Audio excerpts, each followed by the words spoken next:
Welcome to Right Side Broadcasting Network Live. I'm Robert McNeely, live from Auburn, Alabama. And of course, you see a sunny, beautiful day in our nation's capital, Washington, D.C., with the latest live coverage of what's taking place in our nation's capital. We know that President Trump will be heading to the southern winter White House, Mar-a-Lago, for a working weekend, and we'll have live coverage of that here on Right Side Broadcasting. We'd love to thank our sponsors here at RSBN Live, and that's Colonial Metals. It's very important to hedge your bets against inflation, and that's why people like even Warren Buffett have warned of this inflation disaster happening in the United States. He even dumped $133 billion in stocks, but I trust the experts here at Colonial Metals Group. And this guide is a free guide, gold and silver, that you can use that QR code there, screenshot it so you can get all the great information. And patriots within the book here are actually endorsing it, like Judge Janine Pirro. We have Larry Kudlow as well as others, up to over 7,000%. That's how the rising price of gold has taken place from 1971 to 2024, since we went off of the gold standard during the Nixon administration. Really a foolish decision, but you can visit freegoldguide.com/RSBN or call 888-705-0950 for your free gold guide on how to bulletproof your IRA or 401k into tax-free gold. You could also qualify for a free home safe or as much as $7,500 in free silver. And once again, that's freegoldguide.com/RSBN. Call 888-705-0950. And we're fortunate enough today, we'll be having Paul Stone, the great CEO of Colonial Metals Group, this afternoon to cover all of this important information for you right here on the right side of history, Right Side Broadcasting Network Live. And thank you for joining us today. We are just shy of 10 minutes before 2 o'clock on the East Coast. Still good morning to you if you are on the Golden Coast in California or Oregon or Washington. Hey, if you're in Alaska even, that's even an hour before that. So good morning to y'all as well. I'm Robert McNeely. Happy Valentine's Day. Happy Singles Awareness Day as well for those of you who might have no one in life. That's okay, because you can go out and find that. It is a great weekend to get together with friends as well. Always a reason to smile because we live in the greatest country in the history of the world. We're nearing 250 years since its birth in July 4th of 1776. And we know that President Trump is already planning quite a celebration next year with the Iowa State Fairgrounds and celebrating everything that is America. And what a 25 days it's been since he has taken office. There's a live shot there outside of the West Wing, and with the Marine Guards standing out there, that means President Trump is in the Oval Office and doing the business and the will of the people. Some very exciting news has broken this week. If you have not heard, we had Tulsi Gabbard becoming the Department of National Intelligence Director by a vote of 52-48 in the U.S. Senate. Also, Robert F. Kennedy Jr.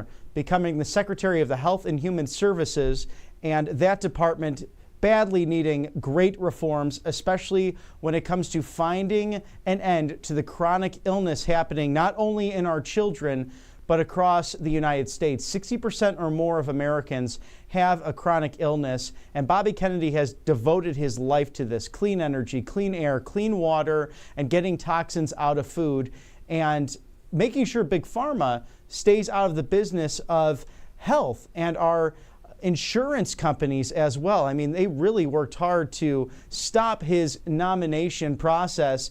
Sadly, in both cases between Ms. Gabbard and Mr. Kennedy, Mitch McConnell, the sole Republican, voting with Democrats and a firm no vote. So pretty remarkable. Mitch McConnell, a party all of his own, seemingly. Also, Brooke Rollins, the new Secretary of Agriculture at the USDA, the 72-28 vote taking place. President Trump's cabinet almost complete. The next three on the docket: February 18th, Howard Lutnick. You might have seen him yesterday in the Oval Office with President Trump. he will be, God willing, the Secretary of Commerce, doing an outstanding job there with a heck of a reputation and a background in financial services. That cloture vote coming or scheduled for February 18th, so next week. And then also waiting on a date for Kelly Loeffler at the Small Business Administration. Linda McMahon's hearing also started yesterday as well. And finally, Kash Patel coming out of the Judiciary Committee with a partisan vote of 12-10. So all Republicans supporting him, the Democrats not supporting him at all. Really sad to see that the ranking member, Senator Dick Durbin, really trying to paint a picture that Kash Patel is not worthy of this role as FBI director, but Chairman and President pro tempore of the Senate, Chuck Grassley, stating, Kash Patel has been a public defender representing the accused against the power of the state, has been a congressional staffer investigating the partisan weaponization of our legal system, and he served in key national security roles protecting Americans from foreign enemies. And he has, Mr. Patel, someone who has seen the documents, knows where the skeletons are, and will deeply reform the FBI. So, Mr. Director, just curious if we have that footage of Vice President Vance meeting with the Ukrainian president. Oh, great, we're getting that ready. I think you'll like to see that. For the viewers at home, as Vice President Vance has done an amazing job overseas at the AI summit this week with Prime Minister Emmanuel Macron of France hosting, always doing a wonderful job with the hospitality. Also, Prime Minister Modi meeting Vice President Vance overseas, and then coming to see President Trump yesterday at the West Wing and in the East Room. We'll pitch that video right now over to Vice President Vance meeting with Ukrainian President Vladimir Zelensky. Well, good afternoon, everybody. We're, of course, happy to welcome the Ukrainian delegation led by President Zelensky. We had a number of fruitful conversations, a number of things for us to follow up and work on. And fundamentally, the goal is, as President Trump outlined it, we want the war to come to a close. We want the killing to stop, but we want to achieve a durable, lasting peace, not the kind of peace that's going to have Eastern Europe in conflict just a couple years down the road. So we had a number of good conversations about how we might accomplish that together, and certainly we'll have many more in the days, weeks, and months to come. President Zelensky. Thank you so much. Thank you very much. Very briefly, I think Vice President said everything absolutely correct. We are very thankful for American support. President Trump, we have good conversation today.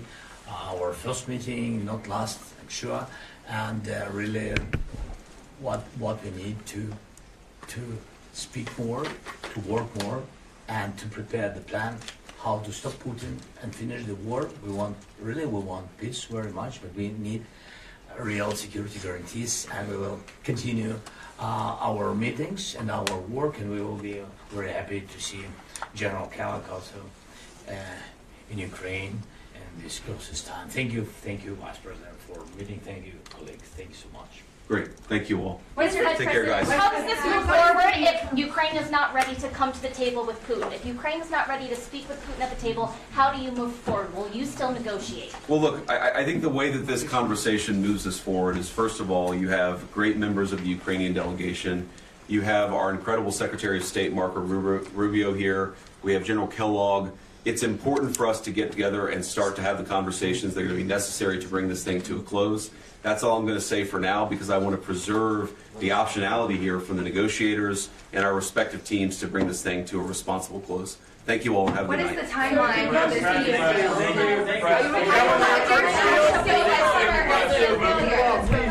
Have you come to a deal? I actually can't hear you when you all shout at once. Thank you.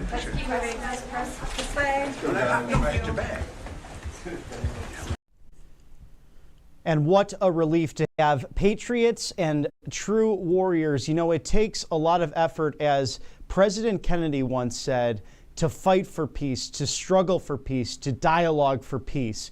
And we know that Vladimir Zelensky and Vladimir Putin Russia and Ukraine. This would have never happened if President Trump was in office, but we live in a reality of a war-torn world thanks to people like Joe Biden and the globalists who financially benefited off of this disaster. And over 1.5 million, mostly military lives, but civilians' lives completely shattered, and that's countless families as a result of bad policies. But now the Trump-Vance team of professionals coming in with people like Morgan Ortagus and Secretary of State Marco Rubio. And we know that President Trump actually speaking on the phone with President Putin and President Zelensky before this meeting with Vice President Vance, and both gentlemen saying they would like to seek peace as well. So God willing, by the end of this month, a true ceasefire to take place in Russia and Ukraine. We'd like to thank our sponsors here at Right Side Broadcasting Network Live, RepublicanRed.com. If you use that code RSBN, you can have some delicious wine. And what a way to celebrate the Valentine's Day weekend, the Daytona 500 on Sunday, which President Trump will be attending. Or if you just like to throw those Wine Wednesdays every now and again. But are you ready to toast the golden age of America, whether you prefer the white or the red or the sparkling? Republican Red Winery has patriotic wines for your friends and family members, and they'll rave about it. It's quite delicious. Be sure to check out the iconic 4547 Pinot Noir or the newly released Golden Age sparkling wine that pay tribute to America's 45th and 47th President of the United States. Republican Red is America's winery. These bold wines let others know where you stand, inspire important conversations, and with over 50,000 delighted customers, Republican Red Winery has earned a sterling reputation for exceptional quality and outstanding customer service, really across the industry. So go to RepublicanRed.com, support this generational, family-run industry dedicated to producing 100% American-made wines. And to celebrate the golden age, we're offering you an exclusive discount. So this is the beautiful red right here, 4547. Use promo code RSBN at checkout for an additional $5 off your order. Go to RepublicanRed.com and select your favorite wines. I like to read the toast off of the sparkling wine here, also aptly named 4547. The golden age of America. We've taken the House and the Senate and put our champion back in the White House. So let's raise a glass to the golden age and the power of American patriotism. The best is yet to come. That's RepublicanRed.com, RepublicanRed.com. Select your favorite wines, and they'll ship directly to your doorstep. And we are just about now 2 o'clock in the afternoon on the East Coast, 11 o'clock in the morning on the West Coast. Live coverage of the latest news from Right Side Broadcasting Network Live. I'm Robert McNeely. A joy to join you on this Friday. Valentine's Day. Happy Valentine's Day. Also, happy Single Awareness Day.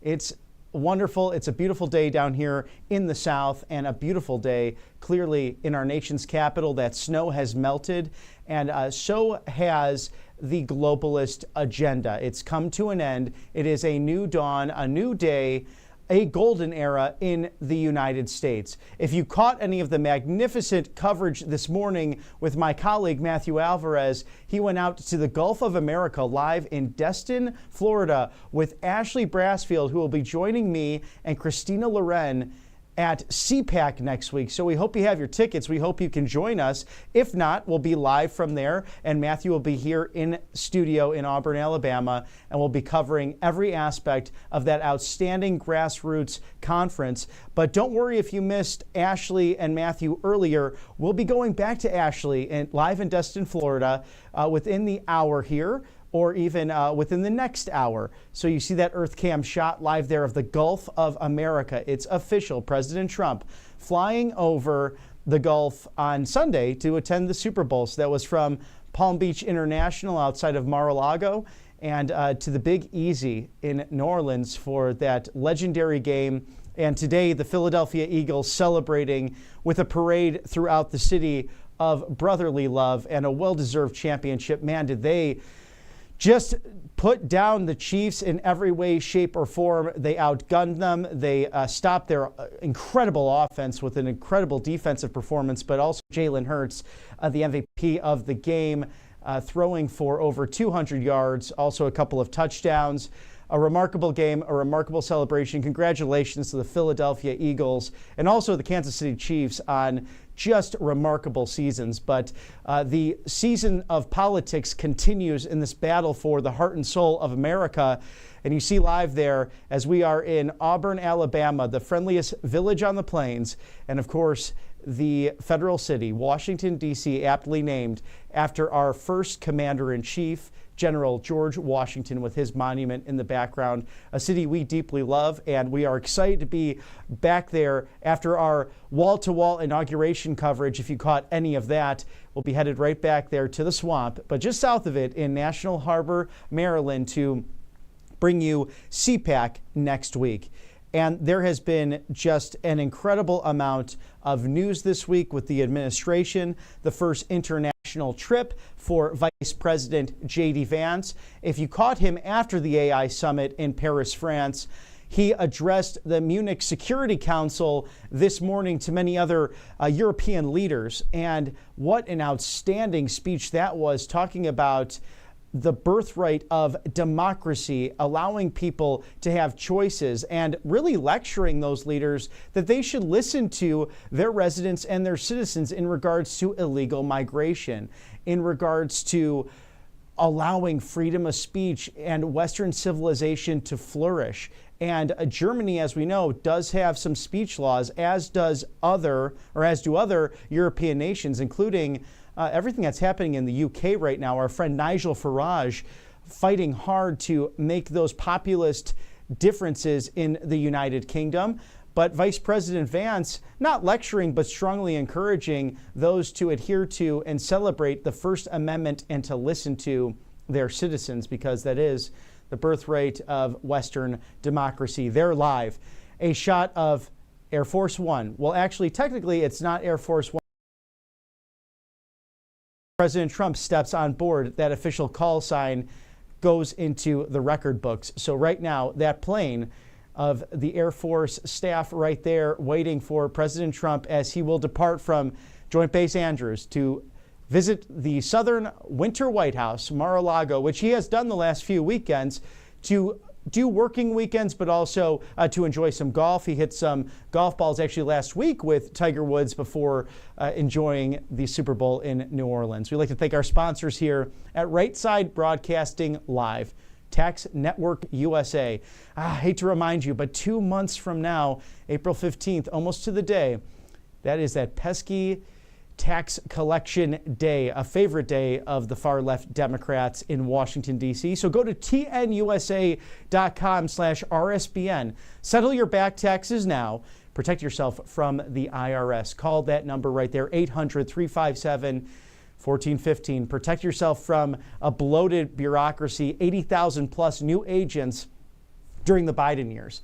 And President Trump said he might send some of those agents down to the border to help out our Marines and help out the U.S. Army Corps of Engineers. But check and settle those back taxes now. Visit tnusa.com or call 800-357-1415. Again, tnusa.com/RSBN. These are Patriot experts who can handle property taxes, state taxes, also federal income tax. You know, next year we might have the External Revenue Service and those tariffs really flourishing to bring in a new dawn for the United States in regards to our wealth. But in the meantime, protect your assets, tnusa.com/RSBN. Thank you to Tax Network USA. And our cabinet, let's run through our cabinet right now because it's almost complete. Secretary of State Marco Rubio, Secretary of the Treasury Scott Bessent, who met with the Ukrainian President Zelensky before Vice President Vance meeting with him, and now he's off to meet with the Russian Premier as well, Vladimir Putin and his staff in order to negotiate the peace. Secretary of Defense Pete Hegseth doing a great job in Brussels, Belgium this week, lifting with the troops there, also addressing the NATO summit. Attorney General Pam Bondi, who is suing the state of New York, the Empire State, also the state of Illinois, Governor J.B. Pritzker, and the city of Chicago, Mayor Brandon Johnson. All three entities have really caused illegal actions to happen. They are violating Section 8 of U.S. Code 1324 in the harboring of illegal aliens, and these green light laws in the Empire State illegally passed they actually informed illegal aliens, whether in jail or out on the streets, if the federal government was coming after them and how to hide their information from the federal government. You are not above the law if you are in elected office. In fact, many of these people, including Letitia James, the New York Attorney General, causing lawfare and illegally going after President Trump, his assets, and Don Jr., Eric Trump. They've had more subpoenas thrown at them than probably any other people in the history of time. How about Secretary of Interior Doug Burgum doing an outstanding job there with President Trump as they flew over the Gulf of America when the pilot came on the air, as President Trump did a 45-minute press conference live from his office on Air Force One, signing that executive order saying now it is the Gulf of America. And that was under the purview of Secretary Burgum, his lovely wife, as well as they traveled to the Super Bowl with President Trump. How about the Secretary of Agriculture, hailing from the Lone Star State, Brooke Rollins, a champion of AFPI and putting forward great reforms to make America great again. By 72 yes votes, only 28 nays, in the United States Senate. She will do a wonderful job making sure poison and toxins get out of our soil and our infrastructure and for our agriculture. My goodness, we need her there because we can't have this happening with our farmers and ranchers where they get sick as a result of Roundup and these other terrible pesticides that go onto our vegetables and our fruits and affect our cattle and our poultry as well. Europe will not buy our meat. That's absolutely insane. So with someone like Brooke Rollins in place, having taken the job, I believe, just yesterday, what a champion that will be there. Of course, the future Secretary of Commerce, Howard Lutnick. We have a cloture vote coming up on February 18th. He was with President Trump in the Oval Office just yesterday. Our Secretary of Labor forthcoming as well. And so should be someone who's really a moderate Republican and can work well with business and labor unions in order to get the job done. If you remember the labor unions that came to the Republican National Convention in Milwaukee, some of them for the first time in over 128 years because President Trump brought them to the table. He is a common sense, pro-middle class, pro-America, populist president. It's not about being Republican or Democrat. It's about we the people versus a bloated bureaucracy. And what a change in this Republican Party from 20 years ago of the George W. Bushes who threw the unions out of the door. I mean, think about Mitt Romney, the country club Republicans. It really doesn't matter what collar you have on. I'm wearing a nice blue one today to match my pink tie for Valentine's Day. But regardless of the collar that you wear, work is a dignity. It's biblical. It's something to be celebrated. And we hope you get to do what you love because at the end of the day, God gives us these talents to either work with our hands or our minds, and probably both at the end of the day in order for the betterment of other people and society. And President Trump recognizes that. That's why he always brought his children to the work sites to meet with construction managers and brand managers and other people involved in the real estate business. And that's how they're such good experts and built a Trump organization that truly is a global empire. I'll get right back to this incredible list of the cabinet after thanking one of our other great sponsors, Brightcore. Kimchi One, something you need to have, something I start my day out with. It's made in the USA. Talk about gut health, immune health, also those anti-aging properties that go up to your brain. So if you want to function strong on a daily basis, make sure all of that starts with your gut in the morning. 888-722-0936. Buy two, get one free right now. Visit mybreakcore.com/RSBN. A great deal here at the network. Call 888-722-0936. Receive up to 50% off. That's Kimchi One. Brought to you by Brightcore, made right here in the USA. Thank you to Brightcore and all of the efforts you make to make America healthy again.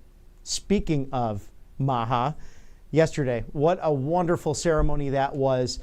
Secretary Kennedy of the Health and Human Services Department sworn in next to that Resolute desk, that same Resolute desk that his cousin, JFK Jr., actually played under in that immortal photo of President Kennedy working in the Oval Office.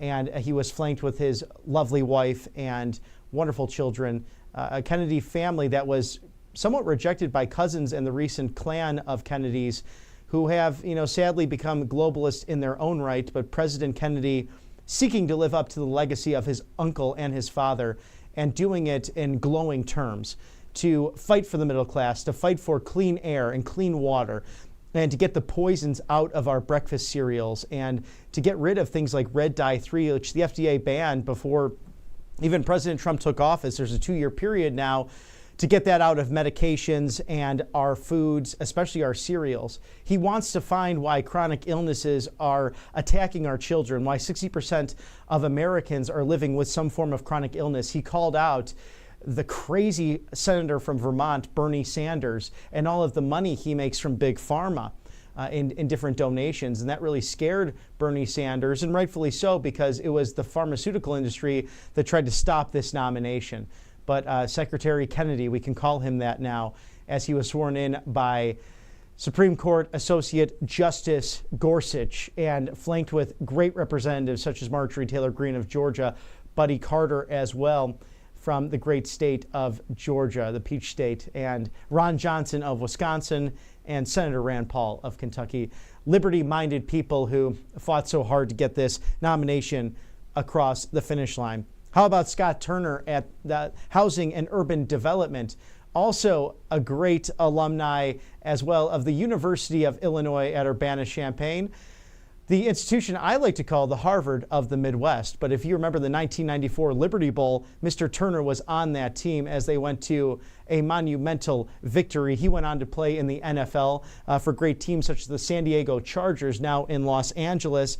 And actually ran for Congress out in Orange County, in San Diego County for Congressional District 50 back in the day. He actually returned to his Lone Star state of Texas, his native home, and was actually serving in the Texas House of Representatives, and now a wonderful pick focused on giving housing access to every American. A zip code should not determine necessarily the safety and the education prowess of your neighborhood. Scott Turner working very hard, as he did on the football field, to bring equal housing opportunities to the American people. How about Chris Wright at Energy? Maybe a name not as well known, but someone committed to really pushing back the Green New Deal and taking on Iran. There's going to be no Iranian deal. The centrifuges will not cycle as long as President Trump's team is in office. He's an outstanding cabinet pick there for energy. Of course, the future Secretary of Education facing the Health and Education, Labor and Pensions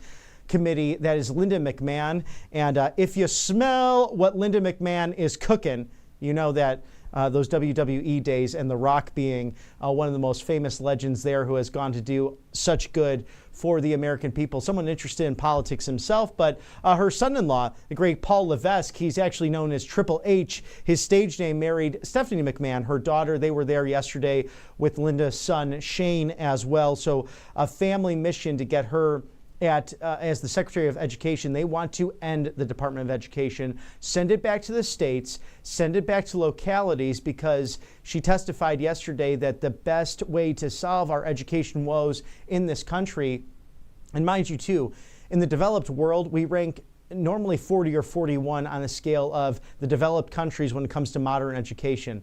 Our education system, with many different programs, but especially those signed during the Bush administration, have failed the American people. And going back to one of our sponsors here at Right Side Broadcasting, Trump Knife, PatriotAddictDeals.com. A great thing to do, especially guys, if you're spoiling your girl this weekend, go for it. But how about a gift for yourself? That Trump combat knife, oh my goodness, will be great for the MAGA office or your man cave. Claim your 30% off using code RSBN30. Claim your 30% off right now.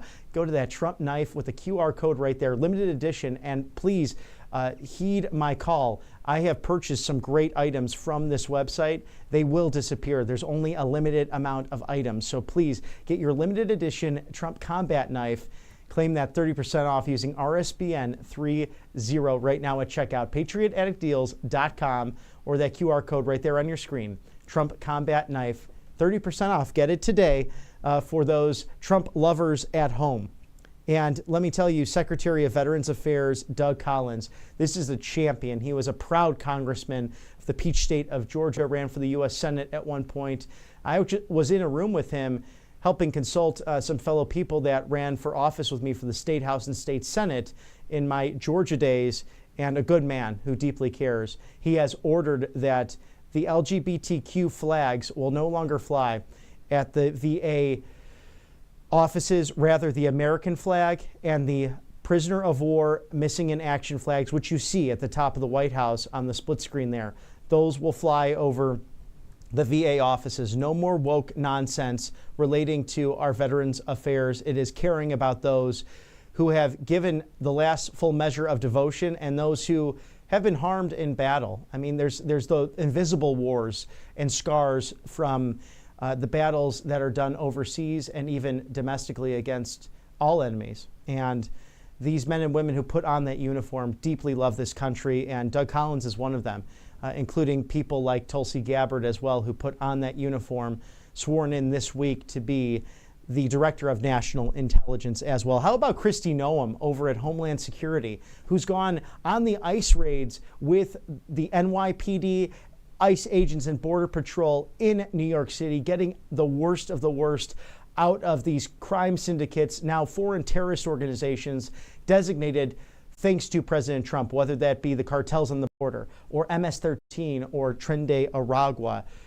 Gonzo, as President Trump said, they are now at Guantanamo Bay. 87% of the border is sealed, and the attempted crossings have drastically gone down. Just this past week alone, only 331. But this team of Kristi Noem and border czar Tom Homan and President Trump, they are not satisfied until that number is zero, so working tirelessly. How about the next UN ambassador? There's still discussions on that taking place, but she is an absolute warrior and will be outstanding, taking on the United Nations, an institution that is very committed to globalism, and that's, of course, Congresswoman Elise Stefanik, awaiting those hearings to take place, and someone who will be an absolute hawk when it's coming with China and dealing with their threat against the world. And Russell Vought, the OMB director from my neck of the woods, the Wheaton, Illinois area. He attended Wheaton College, a graduate in 1998. And sadly, the Wheaton College, somewhere where Billy Graham went, the late, great Billy Graham, America's pastor. I mean, something has happened there where they congratulated Mr. Vought and then they rescinded the congratulations because there are leftists there who have really been wolves in sheep's clothing and attempted to really discredit the institution in that process. So stand bold and grow a backbone, Wheaton College. Come on, you know what you stand for.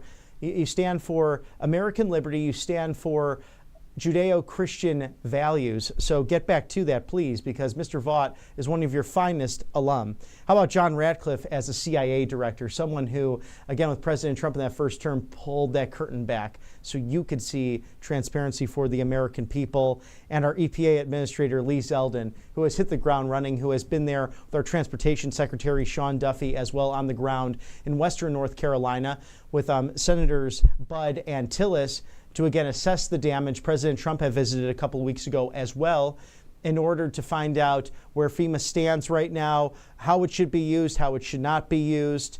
We have a team of people really putting America first in the driver's seat once again. We'd like to thank our sponsors here at Right Side Broadcasting Network Live. How about mypillow.com/RSBN? If you're failing to get a good night's sleep, go visit Mr. Mike Lindell's website there, mypillow.com/RSBN. Receive up to 80% off of over 2,000 items. The big mega sale going on.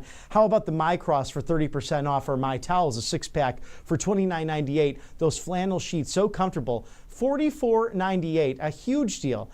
And look, Mr. Mike Lindell, there is an open seat in Minnesota now as the silly, goofy, I'm just a goof is how he put it during the vice presidential debate. Tim Walz wants to run for the U.S. Senate. Oh, that's frightening. We're going to see him again. I guess promises made, promises kept for the far left between him and his running mate, Kamala Harris. But that leaves an open seat in Minnesota for Mr. Mike Lindell to run for governor. I'm hoping to see that happen. In the meantime, go to mypillow.com/RSBN. A wonderful gentleman, someone who's fought for free speech, election integrity, and the Constitution.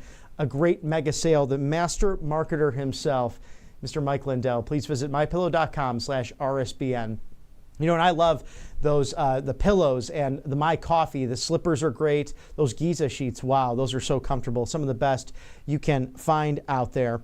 So very excited to and thankful for our sponsors here at Right Side Broadcasting. I'd like to read a statement, actually, regarding Mr. Vogt over at the OMB, the Office of Management and Budget, the director, because he had a couple of fellow alumni actually speak out on his behalf, and they penned an op-ed over at the Federalist and said that let's see if this comes up here, Wheaton's cowardice, the institution, Wheaton College, if you're familiar, in the face of Russ Vought attacks is emblematic of its leftward lurch.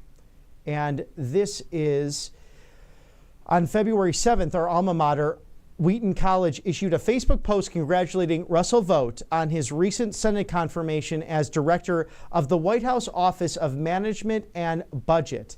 And that's the OMB, and cabinet member for President Donald J. Trump. The post was simple, stating the college would be praying for the alumnus, as the school has done for many other notable members in the past. We were both surprised and encouraged to see such a post, as Wheaton had not put out any public statement for Vought when he was confirmed in the same position 5 years ago, but yet less than 24 hours after a slew of angry comments and criticism from left-wing alumni, the college caved from public pressure, deleting the post and issuing an apology.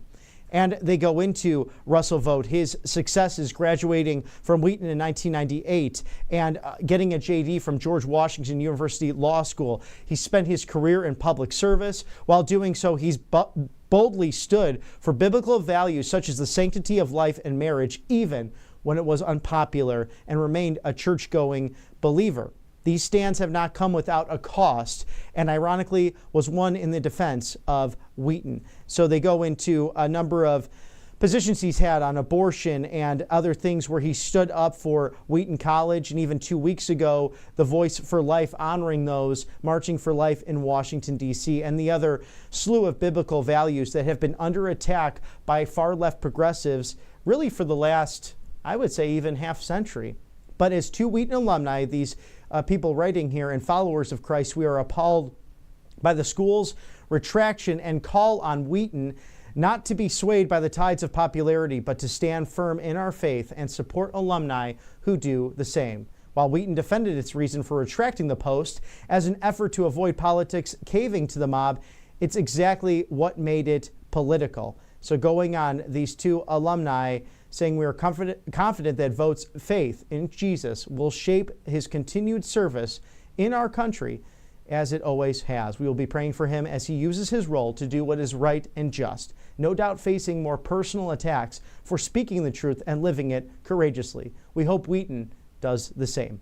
This was penned by Eddie Guy, a graduate of 2019, and Gabriella Sostak, a graduate of 2021 of Wheaton College. You know, a wonderful institution, somewhere I actually applied to. I almost went there myself, from an area of the country I grew up in just west of Chicago, and how much the western suburbs sadly have changed. They even took the name off of Henry Hyde's Judicial Center in Wheaton, Illinois this week. We'll have a gentleman joining us later to discuss that, because Henry Hyde was a national figure in American politics with the Hyde Amendment, protecting conscious rights and protecting those who did not want to choose to adhere to federal funding of abortion mandates, something that should end completely in this country, to defend what people believe in this country. We are a pro-life nation. So we'll talk to that gentleman as he comes on roughly in an hour from now. But there's a live look there of what is going to be the plane named call sign Air Force One, President Trump, en route to the beautiful southern White House, the winter White House, Mar-a-Lago, a astounding estate and a presidential retreat once again as it was once intended. The Spanish architecture there, very lovely as it overlooks the Atlantic Ocean. Waiting on President Trump to leave the White House, probably wrapping up some more things to do, as the man is very, very, very busy, as you saw, especially with our coverage yesterday and throughout this entire week. But we have live news from the Trump White House nonstop, really 24/7 here, as it's 25 days into the new administration. We thank you for watching us here at Right Side Broadcasting as we are close to 2:30 p.m. on the East Coast in Washington, D.C. And we'd like to thank our sponsors here at Right Side Broadcasting, Colonial Metals Group. What an outstanding group of people who are trying to protect you against inflation. And let me tell you here, even as Trump stands up to China, billionaires are fleeing Wall Street, including Warren Buffett. He dumped $133 billion into stocks, but I trust the experts here at Colonial Metals Group. So visit the freegoldguide.com/RSBN or call 888-705-0950 for your free gold guide on how to bulletproof your IRA and 401k with gold tax-free. That's this guide right here. This is a great guide. It's second to none. Scan the QR code there. Paul Stone, the CEO, will be joining us later on the show today to talk more about the 7,000% increase in the value of gold from 1971 during the Nixon years when we went off the gold standard to just last year, 2024. Continues to go up, never goes down. You could also qualify for a free home safe and as much as $7,500 in free silver. So go to freegoldguide.com/RSBN or scan that QR code there now or call 888-705-0950. Thank you to our friends at Colonial Metals Group, watching out for the American people. And Mr. Director, do we have by chance that video to show Vice President Vance with the Ukrainian president? Is that still ready to launch? Wonderful. Thank you, sir. I'd like to show you, if you're just joining us now at the bottom of the hour, this 2.5-minute video of Morgan Ortagus, also with Secretary of State Marco Rubio and the Vice President, J.D. Vance, speaking about peace and prosperity and the stopping of this terrible war with Ukrainian President Vladimir Zelensky. So something that President Trump, he was on the phone with President Putin of Russia and President Zelensky of Ukraine, and both gentlemen are seeking peace. And that's what this whole administration is about, peace through strength. And Vice President Vance really having an incredible first international trip, having met with Prime Minister Modi and Prime Minister Macron at the AI Action Summit in Paris, France. We'll throw that now to the Vice President with President Zelensky of Ukraine.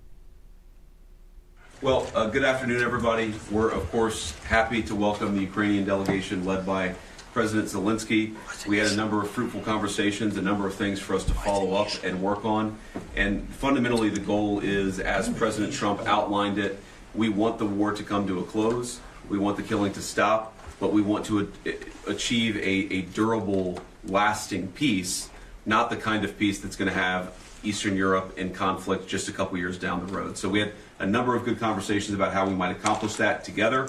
And certainly we'll have many more in the days, weeks, and months to come. President Zelensky. Thank you so much. Thank you very much. Very briefly, I think Vice President said everything absolutely correct. We are very thankful for American support. President Trump, we have good conversation today. Our first meeting, not last, I'm sure.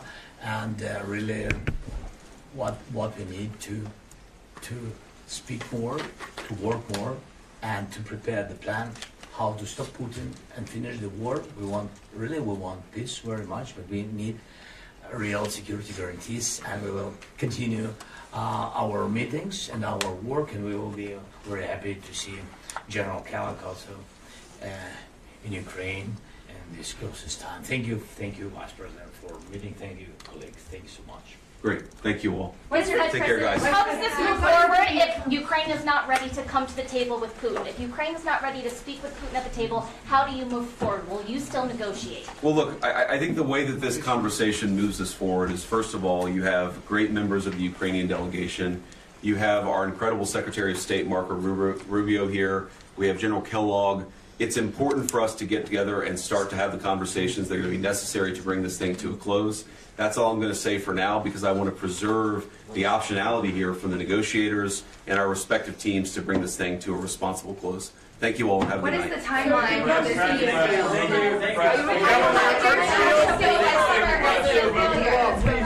Have you come to a deal? I actually can't hear you when you all shout at once. Thank you.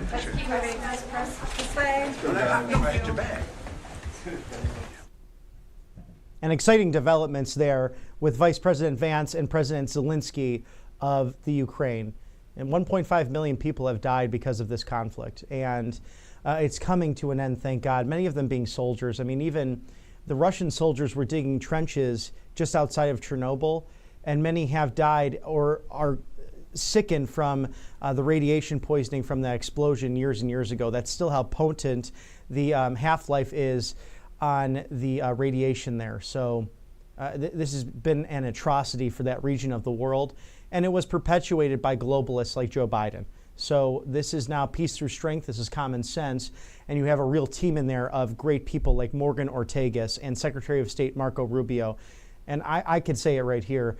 In my opinion, Marco Rubio, the greatest Secretary of State we have had in years. I mean, this gentleman is focused on one simple mission. If it does not advance the peace and security and the interests of the United States, it's not of interest to the United States. So no more America last, only America first. Thank you to our sponsors here at Right Side Broadcasting News live today at 2:32 on the East Coast, as we see the plane that will become Air Force One as President Trump will be en route from Andrews Air Force Base to the southern Winter White House, Mar-a-Lago. Republican Red. It is America's winery. If you go to republicanred.com, use that code RSBN, get an extra $5 off of your shipment. These bold wines let others know where you stand, inspire important conversations, and with over 50,000 delighted customers. I'm one of them.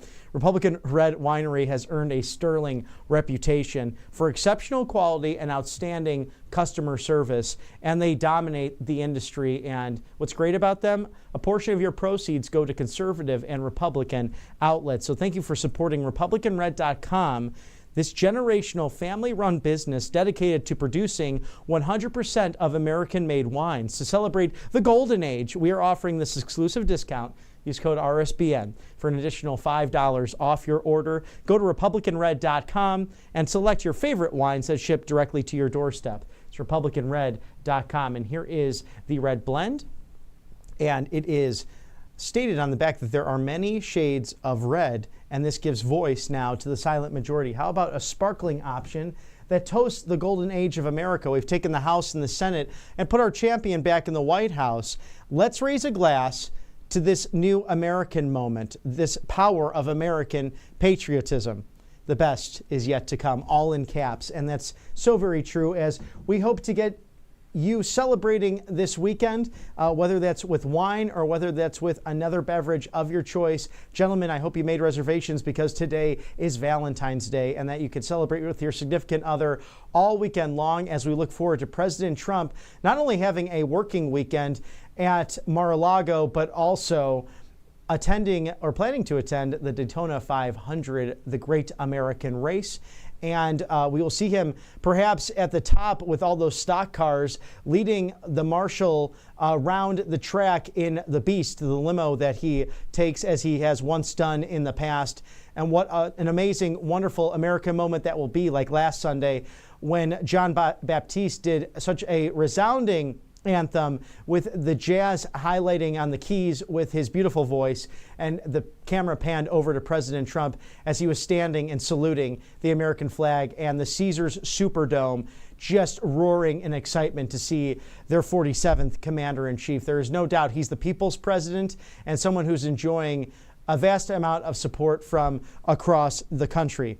So we are here live with you on the right side of history, Right Side Broadcasting Network, live from the Trump White House, as that's a split screen of not only 1600 Pennsylvania Avenue, but the special mission that will become Air Force One, bringing President Trump down to his weekend retreat the Winter White House, otherwise known as Mar-a-Lago. Thank you for joining us here. I'm Robert McNeely. If you caught this morning's wonderful, I think, Emmy-worthy coverage of Mr. Matthew Alvarez and Ashley Brassfield, no fear here, because we are going to go back to Ashley Brassfield very soon in the broadcast and show you the Gulf of America live from Destin, Florida. You can see that Earth cam there showing that beautiful blue and emerald Gulf.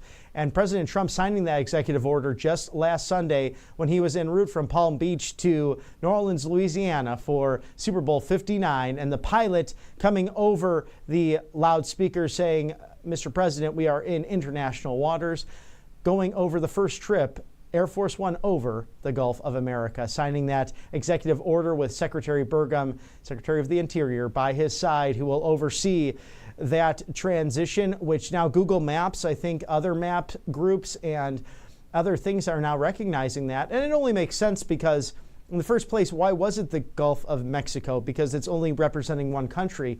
We are the continental Americas. We are in North America, of course, Mexico and other related states. Central America, and then all the way down to South America. And of course, we know President Trump sending Secretary of State Marco Rubio on his first international trip just a couple of weeks ago to Panama and also El Salvador and other countries. Venezuela sending Rick Grenell down there to negotiate the release of 6 hostages. That was also successful for the Trump administration. To date, 25 days in, and 11 hostages have been released, whether that was in Israel or in Venezuela. Also Russia, with Mr. Mark Fogel coming home thanks to Steve Witkoff's work, and also Secretary of State Marco Rubio behind the scenes. That was a beautiful sight the other night, a snowy Washington, D.C., and President Trump around 10:30 in the evening greeting Mark and Steve Witkoff as well, traveling with him from Russia. Secretary of State Marco Rubio there in attendance in the diplomatic room of the White House, and also Speaker Johnson and Senator McCormick of the Commonwealth of Pennsylvania, where Mark Fogel hails from. He brought in medical marijuana to the Russian country and was sentenced to 14 years, completely unnecessary. 3.5 years in a Russian prison, stating he'd been injected 400 times in experiments in Russia, but looking very healthy, very calm, very grateful to be back in America, something that brought a tear to many of our eyes here at Right Side Broadcasting at the network, because that's someone who embodies the appreciation of being free. And we are 50 states united in this cause, this populist movement to make America safe again, to make America strong again, to make America healthy again, and ultimately to make America great again. So 25 days into a new golden era for President Trump and his team as they seek to serve the American people. Thank you to our sponsors here at Right Side Broadcasting, Tax Network USA, as tnusa.com/RSBN, with only 2 months until tax day. Why don't you settle those back taxes now and call our Patriot experts at 800-357-1415. Don't let the IRS take advantage of you. These people are fantastic on the other end. It's no obligation. Many of them have worked in that IRS agency as well. But with over 80,000 new agents thanks to the Biden administration, you must settle your back taxes now and protect your assets before tax day comes on April 15th. So do that today by going to tnusa.com/RSBN. Thank you to our sponsors at Tax Network USA Incorporated. And we saw that the vice president also met with Prime Minister Modi over in Paris, France, at the AI summit hosted by Prime Minister Emmanuel Macron of France, and President Trump meeting yesterday with Prime Minister Modi of India. And that's, I believe, the 4th trip now of great world leaders, Prime Minister Ishiba of Japan, also Prime Minister Benjamin Netanyahu, and His Majesty King Abdullah II of Jordan, all visiting President Trump at the White House, all administering great deals, not only bilateral agreements of investments, some nearing $1 trillion, but billions and billions of dollars being poured into each respective country, mostly United States, in the purchasing of our exports, also relating to our steel industry and aluminum as well. President Trump raising tariffs to 25% on both commodities, because how important is that to keep making money for the American people and for our middle class to build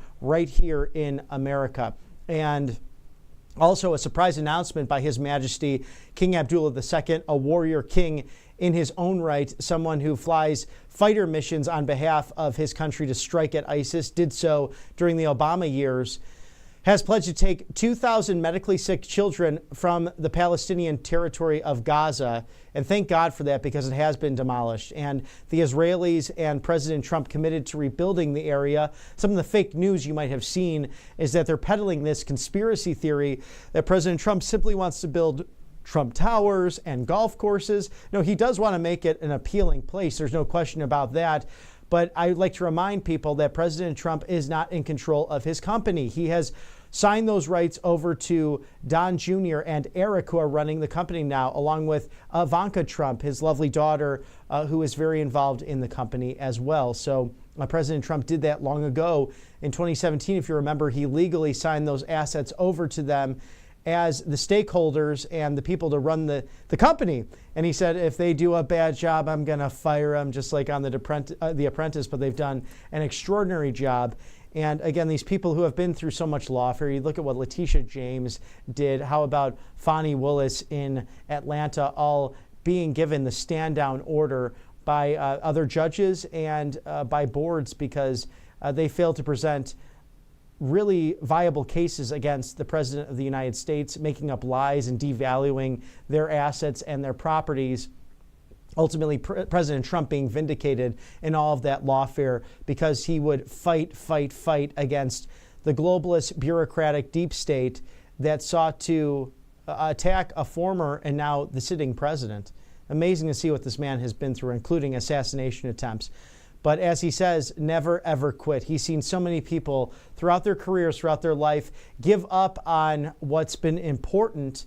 And there was no backing down for President Trump as he really is serving the American people. This man does not take a salary to do this job. Legally, he has to take $1 every quarter, and the rest of that gets donated to a cause that helps the United States or helps someone deeply in need. Think about what Eric and Laura Trump do, giving so much of time, talent, and treasure to St. Jude. This is a research facility that is trying to end childhood cancer, and they're very, very successful. But they have had that charity near and dear to their heart.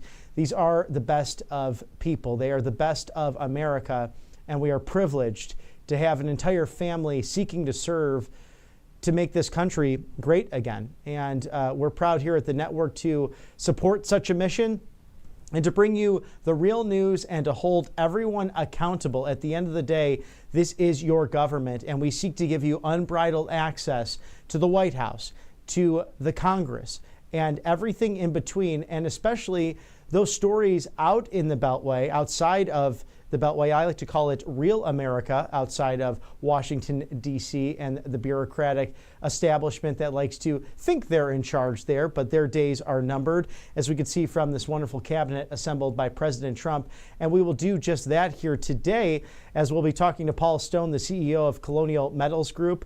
Also, we're expecting Jim Zay, a DuPage County board member outside of Chicago, and someone who's been in the middle of many Illinois stories this week that have national implications. He's also a former chairman of a county Republican party, so it'll be interesting to get his take on a number of different items. And also our great correspondent, Ashley Brassfield, who will be joining us live from the Gulf of America down in Destin, Florida. And she'll be with us at CPAC, as well as Christina Loren. Yours truly, will be in attendance as well, as you get a live shot there of the Gulf of America. Of course, CPAC next week will be also in a harbor, the National Harbor of Maryland, at the Gaylord National Resort, just south of Washington, D.C., our nation's capital. Really a homecoming for many of us, as that is where it's traditionally held. CPAC was sent to Florida and Texas during the COVID pandemic, and it was wonderful down in those beautiful states, the Sunshine State, the Lone Star State as well. But it'll be nice to return to Maryland for what's sure to be a star-studded event. And we hope you can attend with us. If you can, please come and say hello at the booth, and we'll be doing live shows there along with Mr. Matthew Alvarez, who will be anchoring live at this desk right here in the friendliest village in the land. Of course, Auburn, Alabama, who has the best basketball team right now, has a big competition tomorrow, Saturday. If you can watch them take on the Crimson Tide, their nemesis, the Roll Tide of Alabama. So be sure to watch that tomorrow if you're a basketball fan. Thank you to our sponsors here at Right Side Broadcasting Network Live. Kimchi One, brought to you by Brightcore, made in the USA.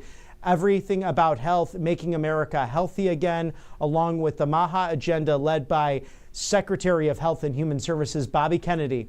Gut health, immune support, anti-aging properties that go all the way up to your brain that help you function in a number of different ways. Give them a call, 888-722-0936. Kimchi One, buy two, get one free right now. Visit mybrightcore.com/RSBN. Give them a call today, 888-722-0936. An outstanding supplement. I take this on a daily basis to get my gut health activated with all the probiotics, prebiotics, all the nutrients in there. You can't go wrong. So thank you to Brightcore Kimchi One, made in the USA. Make sure you get some today. And if you're just joining our wonderful network, we are getting close to the 3 o'clock hour. That is the White House there for you, 1600 Pennsylvania Avenue. A beautiful day here in Auburn, just as sunny as it is in our nation's capital. We'll be joined in a few minutes by Paul Stone, the great CEO of Colonial Metals Group. We are awaiting President Trump to depart the White House for the winter White House, Mar-a-Lago, the southern White House. Of course, there's a live shot of the plane that becomes Air Force One, that call sign being assigned to that beautiful plane when President Trump aboards the 757 that has the 2900 Air Force logo on the back of the tail, along with the American flag, a symbol of American democracy. And something that is always a beautiful sight to see the Marines picking up President Trump from the South Lawn on Marine One en route to Air Force One. So we'll keep you posted on that. And a great way to close out TGIF, Valentine's Day. We hope you have a wonderful weekend with the people you love, especially your significant other. And if you don't have that in your life, that's okay. Happy Singles Awareness. So a good time this weekend to go and look for that special person in your life as we are live from the Trump White House. And how good is it to say the Trump White House again, number 47. You know, I'm curious to see at Trump Tower in New York City, if you've been there, you can see the 45 insignia that flanks that beautiful building. Of course, the golden escalator that President Trump and our First Lady Melania Trump went down to announce nearly 10 years ago now a chance at the White House as a citizen servant. I wonder how that will be added to in the collection of number 47 now. Of course, only the second gentleman to ever accomplish such a feat, Grover Cleveland being the first to serve 2 non-consecutive terms as the 22nd and 24th President of the United States, respectively. So we are live waiting for President Trump to depart Washington, D.C. from Andrews Air Force Base down to that beautiful Mar-a-Lago, the winter White House, as he loves going there and getting some R&R while he does a working weekend. He's done that the last 3 weekends now, and he'll be also attending Daytona 500, the great American race, and most likely leading that off in the marshal position. And that will be fun to see him in the Beast, taking that ceremonial lap with all the stock cars as they get ready. America is back, my friends. 25 days into this, 11 hostages returned.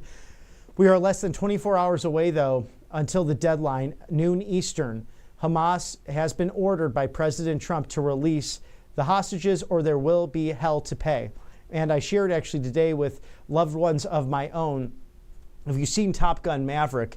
When they assemble before they strike the enemy, that beautiful opening scene of Maverick being on call. And I just think about all of our military members, pray for them on a regular basis, and all those who put on a uniform. Thank you for what you do for the American people.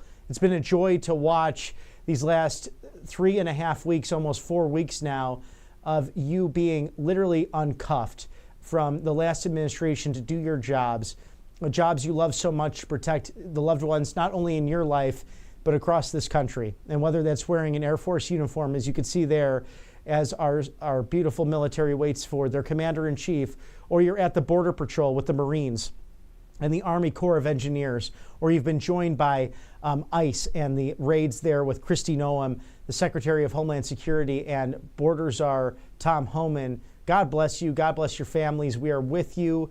And anytime, even when I'm here in Auburn and I see those paramedics or first responders go by, I always like to say a quick prayer because I'm in awe of the work you do. It makes me emotional. It brings me to tears because you guys are the best of the best. We have important jobs here, and we love what we do here at Right Side Broadcasting, an outstanding free speech network, bringing you the truth of what's truly happening in America. And it's an important job. It's in the First Amendment to have a free and fair press, and we want to do our part in the new media to be on the right side of history and to bring you in real time what's happening.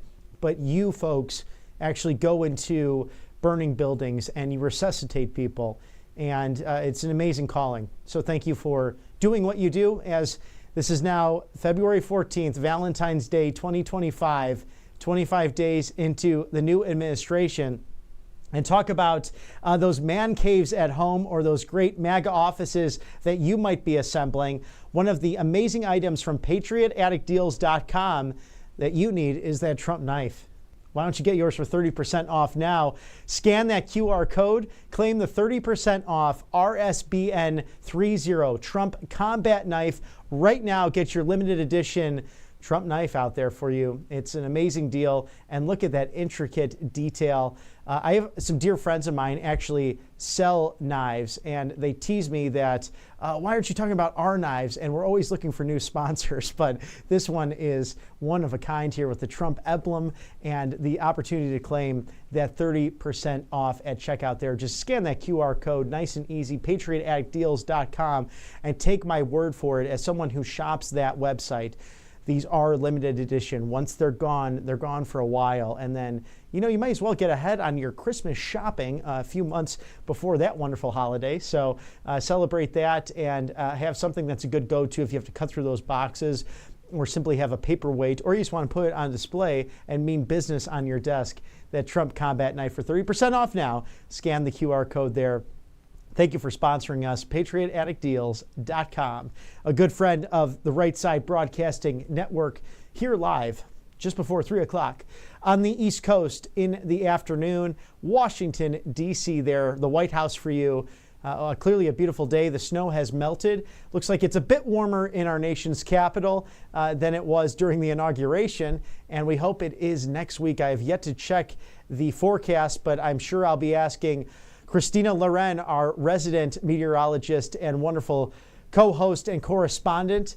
And we love always her commentary on everything happening throughout the country. And we have a jam-packed, action-packed show for you. If you caught this morning, Vice President Vance addressing the Munich Security Council, defending the Magna Carta, defending our founding documents, defending Western civilization. As he said, you have to get rid of the speech laws. If he could speak boldly and candidly, he did to the German associates and German associates there at the meeting. And there weren't necessarily many claps, but Vice President Vance, in preparation for defending the principles of liberty and this administration's mission of peace through strength. He also had an outstanding meeting with President Vladimir Zelensky of the Ukraine earlier, and we might have video to throw back there for you if you're just tuning in with us now. But also, he met with the Vice President met with Prime Minister Modi in France for the AI summit, along with the Prime Minister of France himself, Emmanuel Macron, before Modi came to the White House to meet with President Trump yesterday. So amazing foreign policy, peace through strength happening on a daily basis here at the White House and abroad. And President Trump, that's a live look there as we're awaiting his departure from the White House on Marine One en route to what he will take Air Force One from Andrews Air Force Base in our nation's capital, or just outside of it, down to the Winter White House Mar-a-Lago. Thank you for tuning in with us today. We will have Ashley Brassfield as well coming back within the hour to talk about the Gulf of America and being live from Destin, Florida. If you caught any of that coverage this morning, Emmy Award winning, in my opinion, between her and my wonderful colleague, Mr. Matthew Alvarez, as well. Well, we'll throw back to that JD interview, that discussion with the president of Ukraine, Vladimir Zelensky, as they talk peace through strength. We'll toss us to that video right now. Well, good afternoon, everybody. We're, of course, happy to welcome the Ukrainian delegation led by President Zelensky. We had a number of fruitful conversations, a number of things for us to follow up and work on. And fundamentally, the goal is, as President Trump outlined it, we want the war to come to a close. We want the killing to stop, but we want to achieve a durable, lasting peace, not the kind of peace that's going to have Eastern Europe in conflict just a couple years down the road. So we had a number of good conversations about how we might accomplish that together, and certainly we'll have many more in the days, weeks, and months to come. President Zelensky. Thank you so much. Thank you very much. Very briefly, I think Vice President said everything absolutely correct. We are very thankful for American support. President Trump, we have good conversation today. Our first meeting, not last, I'm sure, and really what we need to speak more, to work more, and to prepare the plan how to stop Putin and finish the war. We want peace very much, but we need real security guarantees, and we will continue our meetings and our work, and we will be very happy to see General Kalak also in Ukraine and this closest time. Thank you, Vice President, for meeting. Thank you, colleagues. Thank you so much. Great. Thank you all. Mr. Vice Take care, President, guys. how does this move forward if Ukraine is not ready to come to the table with Putin? If Ukraine is not ready to speak with Putin at the table, how do you move forward? Will you still negotiate? Well, look, I think the way that this conversation moves us forward is, first of all, you have great members of the Ukrainian delegation. You have our incredible Secretary of State, Marco Rubio, here. We have General Kellogg. It's important for us to get together and start to have the conversations that are going to be necessary to bring this thing to a close. That's all I'm going to say for now, because I want to preserve the optionality here from the negotiators and our respective teams to bring this thing to a responsible close. Thank you all, and have a What good is night. the timeline of this deal? Have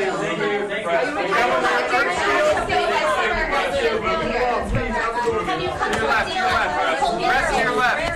actually can't hear you when you all shout at once. Press to your left. Thank you.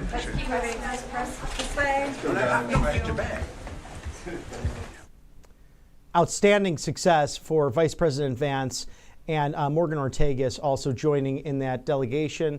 Secretary of State Marco Rubio, who has been the best Secretary of State and working around the clock to release hostages, to spread peace through strength, and to share the American agenda. As he said, look, if it does not advance our principles, if it does not advance what we're looking to do as an American people, it's not of our interest, so we were not going to do it. It's now America first, no more America last, no more globalism, pure nationalism, and that nationalism is not a bad word like the far left likes to talk about it.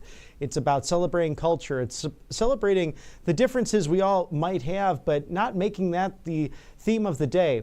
Regardless of where you worship, regardless of your skin color, regardless of your philosophy, we are all Americans as we await live for President Trump to take aboard Marine One, which picks him up from the south lawn of the White House, that beautiful helicopter, to Joint Base Andrews, where he will lift off from that wonderful base outside of our nation's capital upon Air Force One to head to the Winter White House Mar-a-Lago, a place he deeply loves and has had many different wonderful fundraisers over the years there, nonprofit events, also celebrations including New Year's Eve as well. So wonderful shot there, beautiful day, almost as beautiful as last Friday in our nation's capital. The sun shining again upon America as President Trump is selflessly taking that mantle and leading this nation into what will be transformative years for the 21st century. A time of, I can't think of another person in my lifetime other than Ronald Reagan in this office who sought to make America safe again and strong again and ultimately great again with populist policies that are simply common sense, that seek to take the government out of your lives, that seeks to streamline the size, the scope and the overreach of a bloated federal bureaucracy. And we can have the far-left Democrats in D.C. whine and complain all they want to. They can go and try to force their way in at the Department of Education. They can move to a cloture vote and then stage a showing on the U.S. Senate floor, but the clerk will tell them, per Robert's Rules of Orders, debate has come to a close. They are really struggling with their messaging. So they can either play ball and become a true liberal party once again, or be consumed by the progressive far-left maniacs that seek to destroy this nation and seek to enrich other nations. We know this is a fact because of what was found at USAID just this week. And I can run through some of those numbers with you. A release from the White House, 1.5 million from USAID, this is the last administration, to advance diversity, equity, inclusion in Serbia's workplaces and business communities. 70,000 for production of a DEI musical in Ireland. 2.5 million for electric vehicles in Vietnam. 47,000 for a transgender opera in Colombia. I studied opera. I've never seen a transgender opera. It sounds psychotic. How about 32,000 for a transgender comic book in Peru? $2 million for sex changes and LGBTQ activism in Guatemala. This is a very religious country. Why would you do that in Guatemala? $6 million to fund tourism in Egypt. It goes on. Hundreds of thousands of dollars for a nonprofit linked to designated terrorist organizations, even after an inspector general launched an investigation. Millions to EcoHealth Alliance, which was involved in the research of the Wuhan lab. Hundreds of thousands of meals that went to Al-Qaeda affiliated fighters in Syria.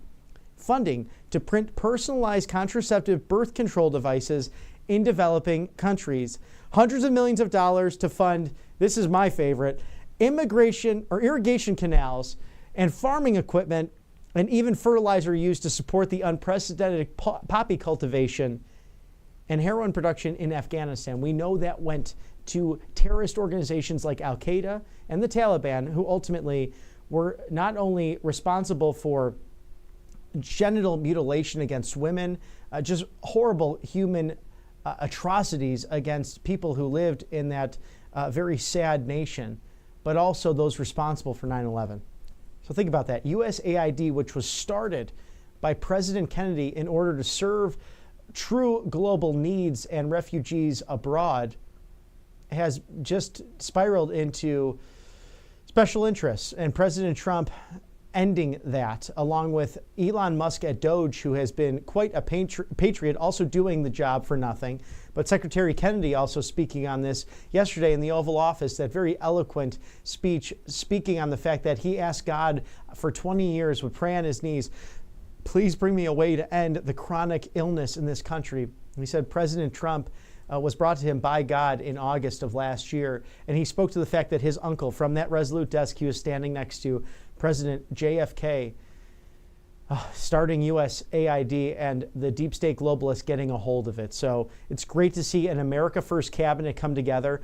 And you might have heard from my wonderful colleague, Matthew Alvarez, speaking yesterday.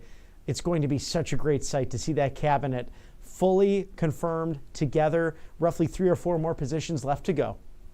Sitting down for that first photo of patriot warriors, people who had the resumes, did not need the position, but were subject matter experts on all of these different topics and have the ear of the president and can help him make these very difficult decisions. How fortunate are we to have such a team at 1600 Pennsylvania Avenue and our nation's capital, Washington, D.C. If you're just joining us, it's 5 minutes past the 3 o'clock hour. Good afternoon across the country. It's noon o'clock high on the beautiful west coast of our country. I'm Robert McNeely.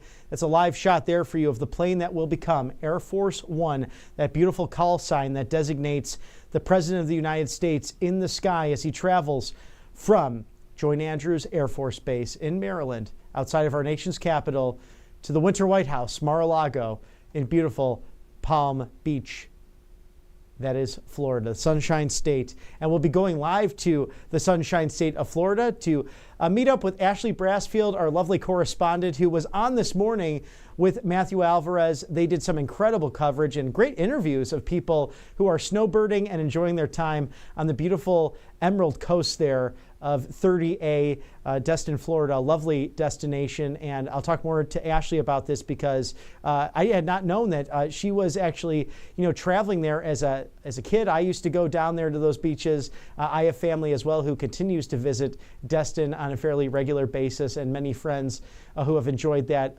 beautiful spot over spring break years in and years out.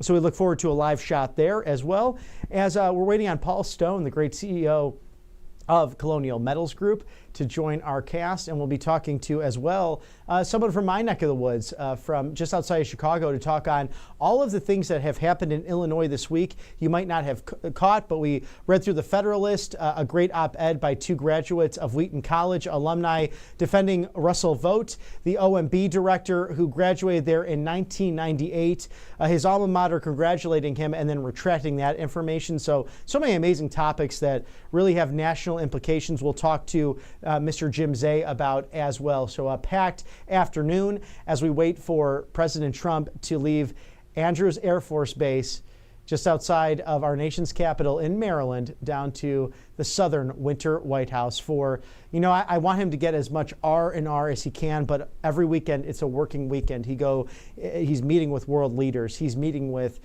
different members of the Republican caucus. He is hosting events. We are going to toss to a commercial break, but stick with us as we watch this beautiful coverage there at the plane that will become Air Force One momentarily. I'm Robert McNeely. Stay with us as we're giving you unbridled coverage today here on Valentine's Day. Be back with you in a moment. Hey y'all, it's Silk from the Diamond and Silk Chit Chat live show. Look, don't forget to check me out right here on RSBN Network. Be sure to watch the show on Right Side Broadcasting Network, and I want you to support Right Side Broadcasting Network. Yes, it's imperative that you do so, okay? I look to see y'all soon. Bye-bye. Families across the nation have arrived at a heartbreaking crossroad to surrender their beloved animals at alarming rates due to inflation and soaring costs of living.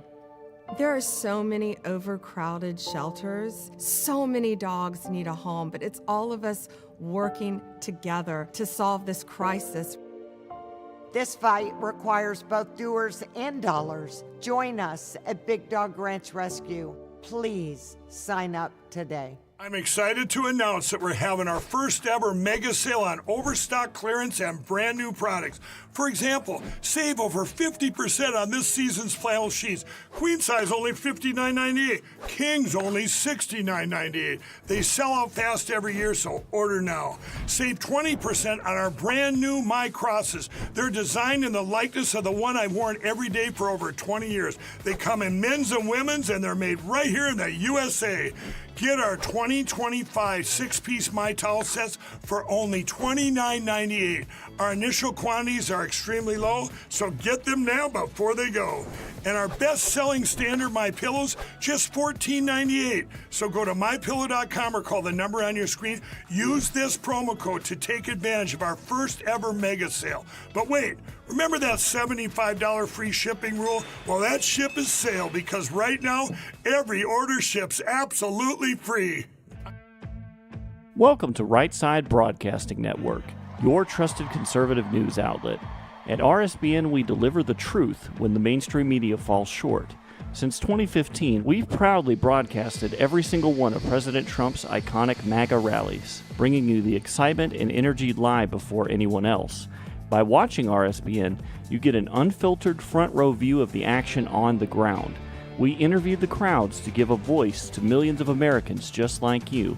We show you President Trump's speeches in their entirety, free from interruptions and censorship. We cover the stories that matter to you with the integrity and passion you deserve. Thank you for choosing RSBN as your home for America First News. Together, we stand strong, united, and informed. So join us and be part of the right side of history. And welcome back to the White House, where so much has happened this week with Prime Minister Modi meeting with President Trump just yesterday, along with Vice President Vance on a whirlwind, extraordinary first international trip. I'm Robert McNeely. It's a joy to be with you today, 10 minutes after 3 o'clock on this Valentine's Day. We hope that you have a lovely celebration with those you love. And, you know, if you are single, Romans 8:28, it all comes in the good timing of the Lord, and the love of the Lord is with us. It's everlasting, so always look and pray and be vigilant, but maybe a good weekend to go out for Single Awareness Weekend as well. So regardless of your celebrations, it's a pleasure to have you here with us at Right Side Broadcasting Network Live, where you see on our triple screen here, yours truly, the White House at 1600 Pennsylvania Avenue, and a live shot of Andrews Air Force Base, where Air Force One will be taking President Trump down to the Winter White House, Mar-a-Lago, for a working weekend, and he's expected to be on Sunday at the Daytona 500 for the great American race. And Mr. Director, do we have any video perhaps of Mr. President Donald Trump meeting with Prime Minister Modi in the Oval Office? Okay, no worry on that there. Just wanted to show some of the back video of what took place over the week in case you did not catch it. Just some exciting moments from the White House.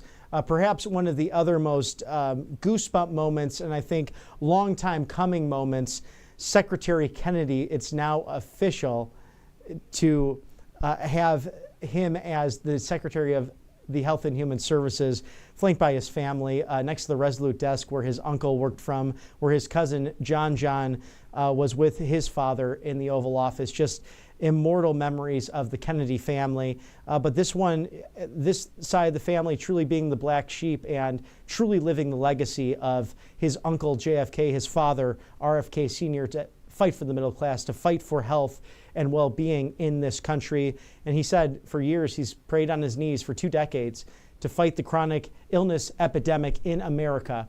And he had that chance when God brought RFK Jr., President Donald Trump, back in August. As we know, he endorsed him at that exciting Turning Point Action event in August back in Arizona, so the State 48. So that was a wonderful rally in and of itself, as so many were, but an exciting time for this coalition government. And Marjorie Taylor Greene, Buddy Carter, also Rand Paul and Ron Johnson, wonderful senators and congressmen joining in these efforts to make America healthy again, were in place for the swearing-in ceremony in the Oval Office.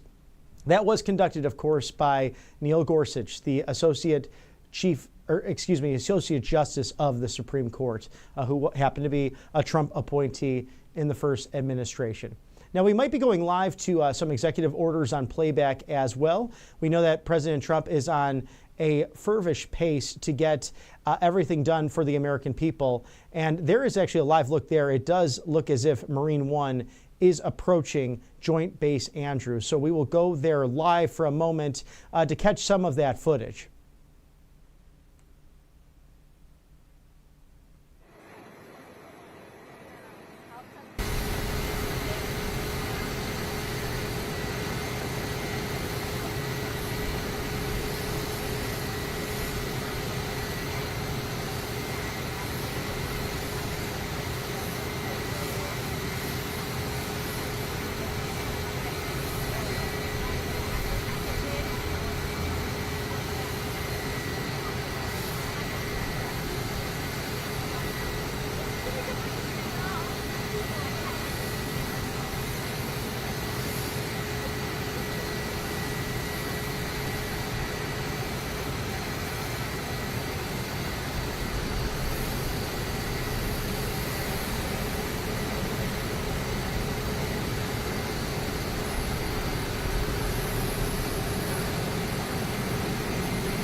let you know that the recruitment numbers are getting to be records, that they're at levels that we haven't seen in many, many years.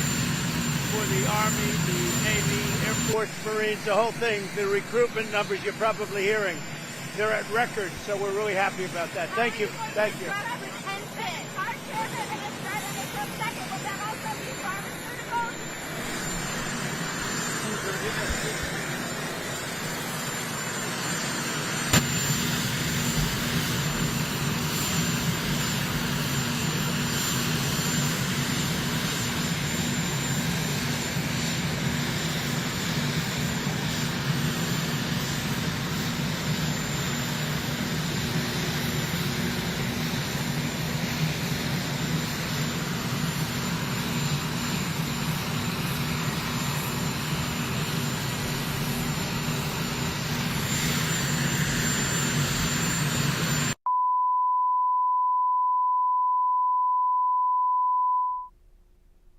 And welcome back to RSBN Live.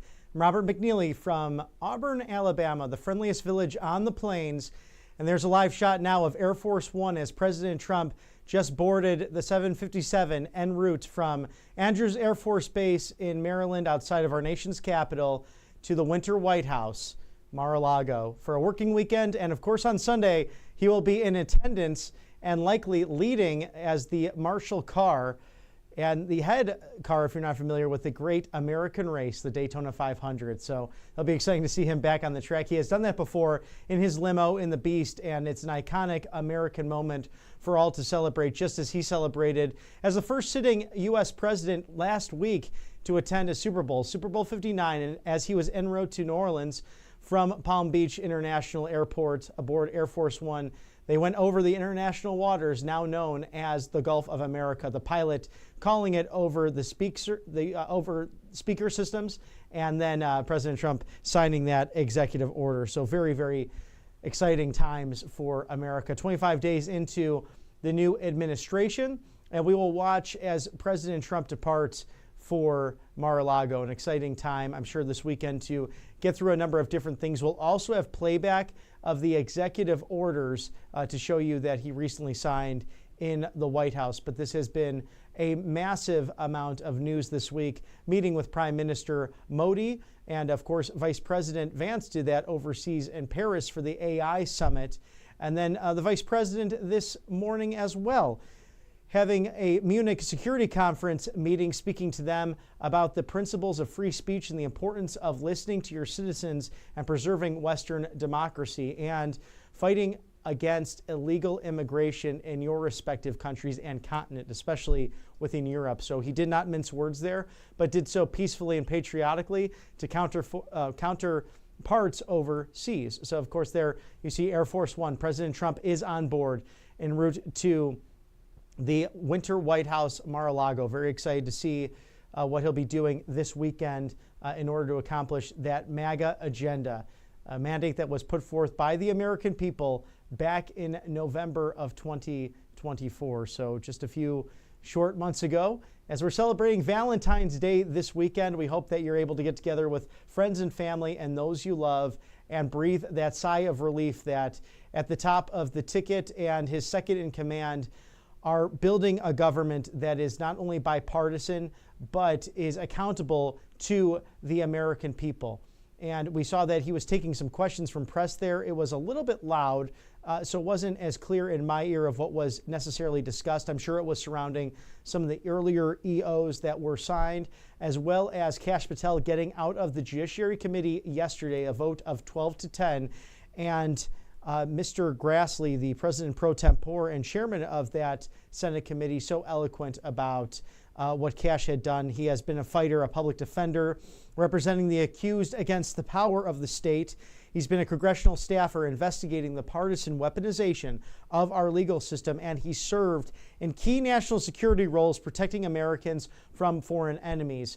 The ranking member, Dick Durbin of Illinois, really tried to trash Kash Patel's record. It did not work. He actually held up Government Gangsters, the extraordinary book by Kash Patel. Of course, he worked with Devin Nunes, the True Social CEO and former congressman, in order to expose Crossfire Hurricane and the deep state work with the Steele dossier and Hillary Clinton spying on the campaign. But I digress. We know that Russia was an absolute hoax, and that President Trump has been putting up with so much lawfare, as well with his family, for countless years now. I mean, Don Jr. and Eric Trump, perhaps no one has been subpoenaed as much as those two gentlemen that have really represented the Trump name so well and running the Trump organization ethically and with so much vigor and candor on this beautiful Friday, nearly 3:30 on the East Coast in your nation's capital. I'm Robert McNeely. It's a pleasure for all of you to join us here on the right side of history as we are live looking at Air Force One about to take off for the Winter White House, Mar-a-Lago. We will go to that live as the plane starts to taxi. Very excited to see that beautiful shot of that 757 and President Trump speaking to the press right before he boarded Air Force One. Always a joy to watch the work of the Marines and the Air Force to transport our 47th Commander-in-Chief. As you saw those Marine helicopters coming in, there are 3 in total with that flight that takes place from the South Lawn of the White House to Joint Base Andrews. And then that goes into, of course, the base there. And we'll go there live now as Air Force One now taxiing en route to the Winter White House.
appreciate everybody being here. Yeah. On the energy, please. Can I ask you, sir, about what's happening in Munich? Senator Roger Wicker shepherded Defense Secretary Hegseth through his confirmation. He got him through that process, and then he had some tough words for him overseas. He said it was a rookie mistake for Secretary Hegseth to outline what would or would not happen as far as Ukraine's membership in NATO goes. And then I haven't heard that. I mean, Roger's a very good friend of mine, and Peter's obviously, he's been doing a great job. Did you know I haven't heard. Let me look at. You tell me something. I have not heard about. The question I had is, were you aware of what Secretary Hegseth was going to say in his speech at NATO? Generally speaking, yeah. Generally speaking, I was. So I'll speak to Roger. I'll speak to Pete. I'll find out. Mr. President, on the Energy Dominance Council, that's for all forms of energy? Does that include all wind and solar? All forms of energy, yep. And the pipeline you mentioned, sir, is that Constitution pipeline in New York? Yes. Can you? Is that the project? I believe so, right? Yes. Yeah, that's what it is. And, you know, they've been trying to get it for 20 years. And what it means is for New York, upstate New York, and even everywhere in New York, also other states, but in particular New England, that New England will now, I think, will cut the energy prices, and big cuts in New York too, but cut the energy prices literally in half. We have the permits. We have permits that just about everything we need a New York permit, and I would imagine they want to do because their energy prices will come down so far. And it's a lot of jobs for New York. It's a great thing for New York. Everybody wants it. We'll be meeting with the various governors, Governor of New York, and the other governors too. And we can have it built in about 9 months, and let's say 1 year, but we can actually have it built in pretty close to 9 months. It's all set. We have most of the permits, almost all of the permits. And on just, you're prioritizing energy dominance today. You've also prioritized trade balance. The oil industry is a little worried about the steel tariffs. I mean, they put 20,000 feet steel in the ground at a well. How will you balance that? Is there a possibility? You're talking about steel and aluminum. Indeed, steel tariffs. So the steel, I saved the steel industry in my first term by putting on tariffs because China was dumping massive amounts of steel. Others also, but mostly China. And I put very substantial, we took in $600 billion worth of tariffs from China. No other president's taken up, literally haven't gotten 10 cents from China, not 10 cents. And hundreds of billions of dollars came in from China. And they understood it. They understood what I did. But the dumping stopped. And had I not done that, you wouldn't have one steel mill, I think I can say, not one steel mill operating in this country. And we need steel. We need steel. I mean, there are some things you have to have, and steel is one of them for military, et cetera. So I think steel is going to be very strong. It's going to be very strong. I think it'll go back to being really powerful. We saved it. I mean, we were talking about U.S. Steel last week. U.S. Steel would have been closed, totally closed. We saved it. And now it's going to become, I think, very, very profitable. The tariffs are going to save a lot of industries. Mr. President, U.S. Steel, can I just follow up on U.S. Steel just go very ahead, quickly, finish sir? If the Japanese company that's interested in U.S. Steel wants to take a minority stake as opposed to full ownership, is a that minority fine? stake I wouldn't mind greatly, but what they're doing right now is they're going to be investors, and they're going to be investing in, I think, debt and various other things. But we didn't want to let U.S. Steel go to a foreign company. U.S. Steel was the greatest company in the world for a period of 15 years. It was, you know, it was the big deal 80 years ago or so.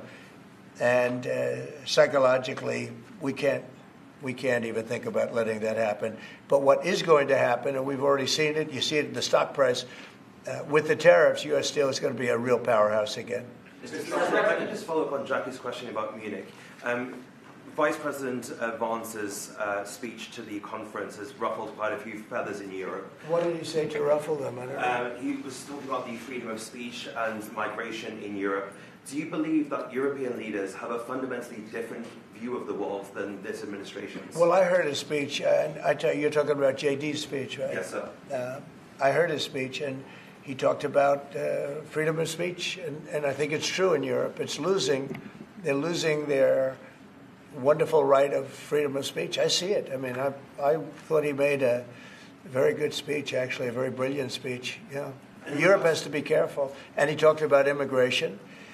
And Europe has a big immigration problem. Just take a look at what's happened with crime. Take a look at what's happening in various parts of Europe. I thought his speech was very well received, actually. I've heard very good remarks. And in regards to Ukraine as well, yesterday you mentioned that you thought Ukraine's NATO aspirations were one of the main reasons that the war broke out. Who do you blame for the war, Ukraine or Russia? Well, I think that there were a lot of people to blame. All I can say is very simply, if I were president, that war would never have happened. And you know what else wouldn't have happened? The Middle East wouldn't be all blown up, and October 7th wouldn't have happened either. Those two areas, you wouldn't have inflation, you wouldn't have October 7th, you wouldn't have Russia and Ukraine fighting. None of those things would have happened if I were president. Mr. President? Yeah, please. You mentioned auto tariffs the other day. Yeah. When do you plan to unroll? Howard, I'd say over the next sometime, or maybe around April 2nd. I would have done them on April 1st.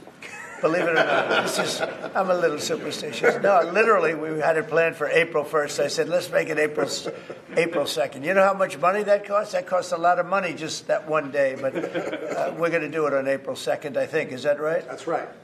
Okay. Thank you. The lead prosecutor in Eric Adams' case resigned today, saying anyone who didn't press forward would be a coward. What's your reaction to that and to the overall implication that politics were at play here?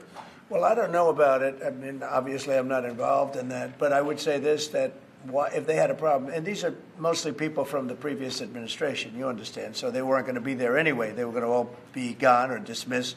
If not, they know on Tuesday they're all being dismissed. You know, the whole country is being, because what you do is you come in and you put new people in. So when you say resign, they're going to be gone anyway. But I know nothing about the individual case. I know that they didn't feel it was much of a case. They also felt that it was unfair with the election. Look, I would know that better than anybody because I was weaponized more than any human being in the history probably of the world. And I won the election in a landslide, winning all 7 swing states, winning the popular vote and everything else.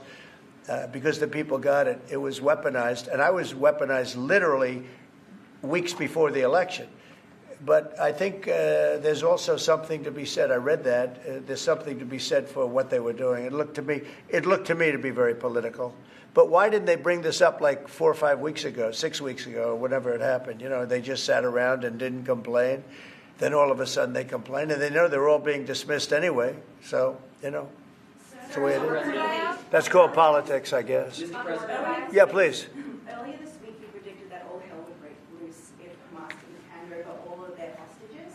What do you expect to happen tomorrow in terms of I don't know what's going to happen tomorrow at 12 o'clock. It was up to me. I'd take a very hard stance. I can't tell you what Israel's going to do. But I watched the last people come out, and I looked at a before and an after picture. One guy was a big, strong, healthy guy. Could say he was a little bit overweight. He's not overweight anymore. He looks like he just came out of the Holocaust. It looks like a Holocaust picture. I've looked at him for a long time, and they've been treated very badly. A young lady came out last week. Her hand was blown off. I mean, literally, her hand was trying to stop a bullet that was headed for her face. She put up her hand. She goes like this and wiped out her fingers and a lot of her hand. Now, I would take a different stance, but it depends. Look, it depends what Bibi's going to do. It depends what Israel's going to do. But and now I understand they've totally changed. Hamas has totally changed. They want to release hostages now again. But you have to see, this started by them saying, we're not going to release the hostages as we said we were. I said, good. You have till 12 o'clock on Saturday, which is tomorrow at 12 o'clock to do it. And we didn't hear anything. Then all of a sudden, 2 days ago, they said, no, we've decided we're going to release the hostages. So, but I actually think they should release all of the hostages. Remember, they're probably as bad as they looked. I mean, I don't like to say that, but they look real bad 4 days ago, 5 days ago when I saw them. And the young ladies that came out were treated really badly. You don't know what happened, but I do. They were treated really badly. But as bad as they look, the ones that follow probably will look a lot worse. I think they're sending out their most healthy. And they've been hit hard on that, Hamas.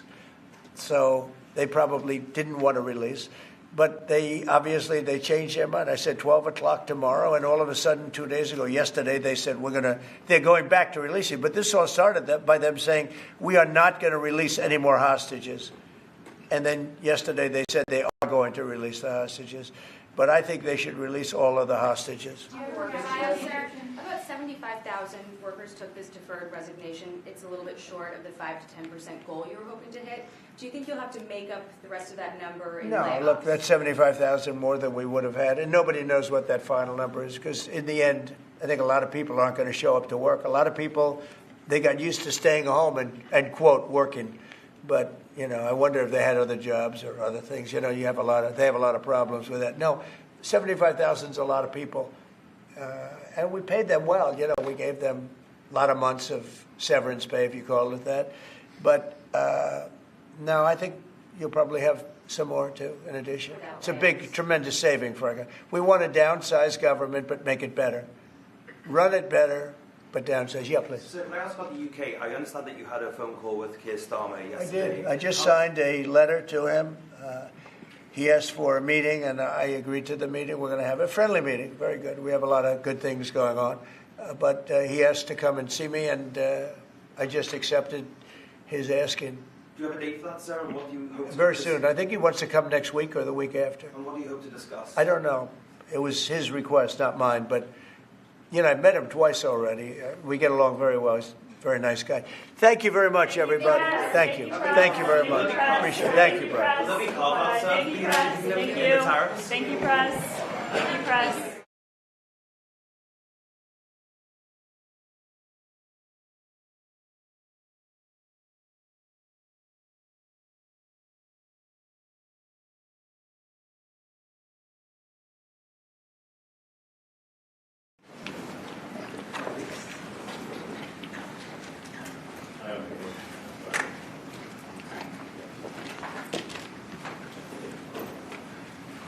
Thank you very much for being here. We have largely an energy group today. We're looking to be very energy dominant, and we will be in a very short order. These are great professionals, but before we do that, we'll be signing an executive order having to do with COVID and schools. Lindsay? Yep. So this first executive order, it prohibits federal funding for COVID-19 mandates, vaccine mandates in schools. Okay, and that will meaning they want to clear that up, Yep. the discrepancy. So any schools that require students to be vaccinated with COVID-19 shot, then there's no more federal funding. So. Okay.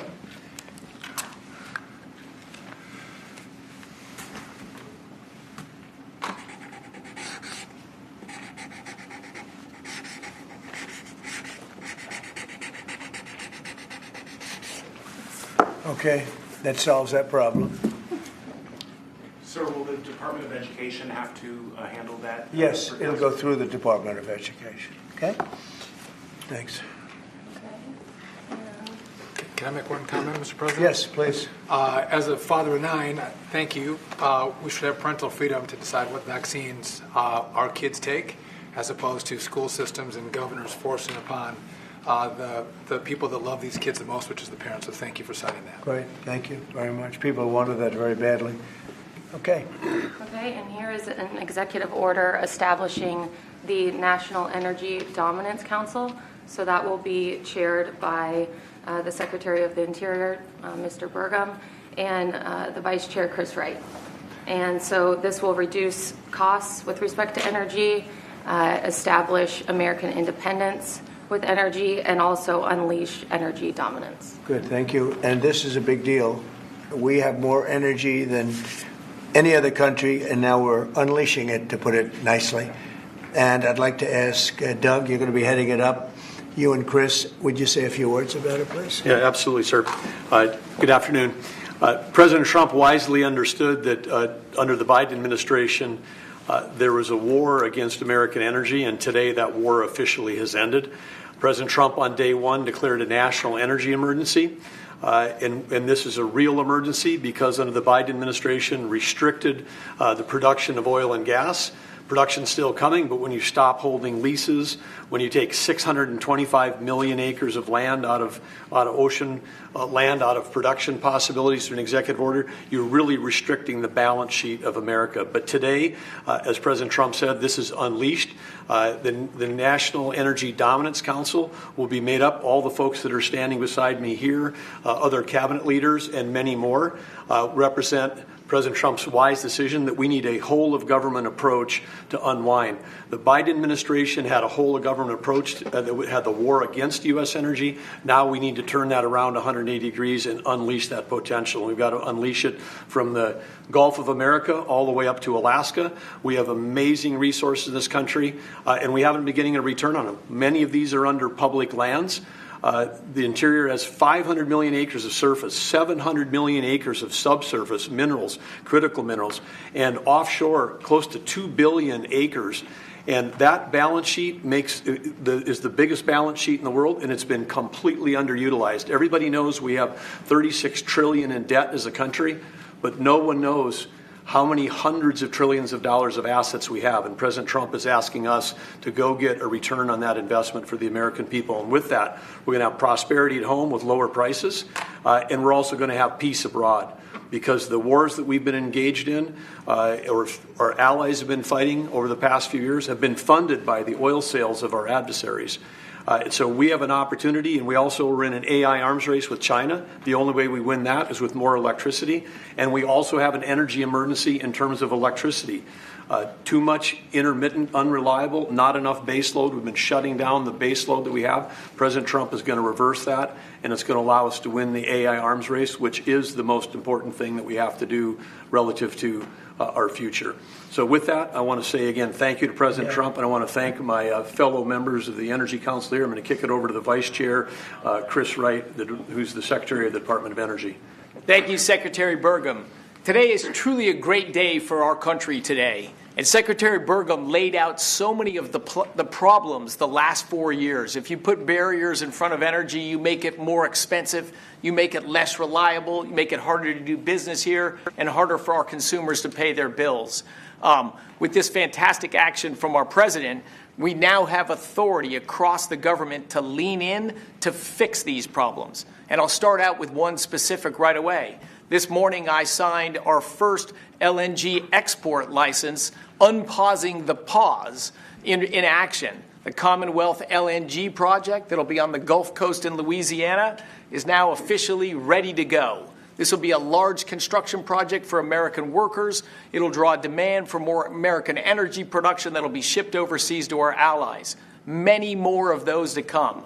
We're also working aggressively to roll back standards that have made appliances more expensive for Americans, and dishwashers that take 2 hours long and don't get your dishes clean. Nobody likes that. That's about standing in the way. And with this President Trump and our new National Energy Dominance Council, there's so many things we can do to make American lives better, bring down costs, and grow opportunities. And with that, I'm going to kick it over to a fellow member of the Council, our Administrator of the EPA, Lee Zeldin. Thank you, Secretary, and honored to be serving on the Energy Dominance Council. At EPA, we're doing our part to power the great American comeback. And President Trump has made it clear that he wants EPA to be doing our job to ensure that we are unleashing energy dominance however we can help, that we are assisting in making America the AI capital of the world, that we are pursuing permitting reform, that we are helping to bring back American auto jobs. This is the mandate of the American public. The Trump mandate, it was clear, and the guidance from President Trump to me when he asked me, thankfully, for the opportunity for us to be able to serve together in partnership to unleash energy dominance. This is a moment that we must meet. To that end, it is important to note that the prior Biden-Harris EPA issued a waiver to California for tailpipe emissions. This was a rule that should have been submitted to Congress. We will submit it to Congress. Congress will have the opportunity through the Congressional Review Act to make that waiver go away. We will do everything in our part to help the American people to make life in America more affordable. The golden age of American success is upon us. If you're excited about the last 3 weeks, that was just a taste of the main event, the entree to come, the next 4 years being the greatest term in the history of the American presidency.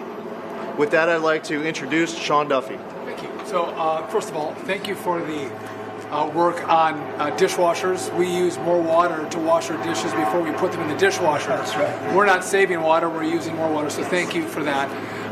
But I'm also joining the EPA. We've introduced our rules to start to look at the CAFE standards.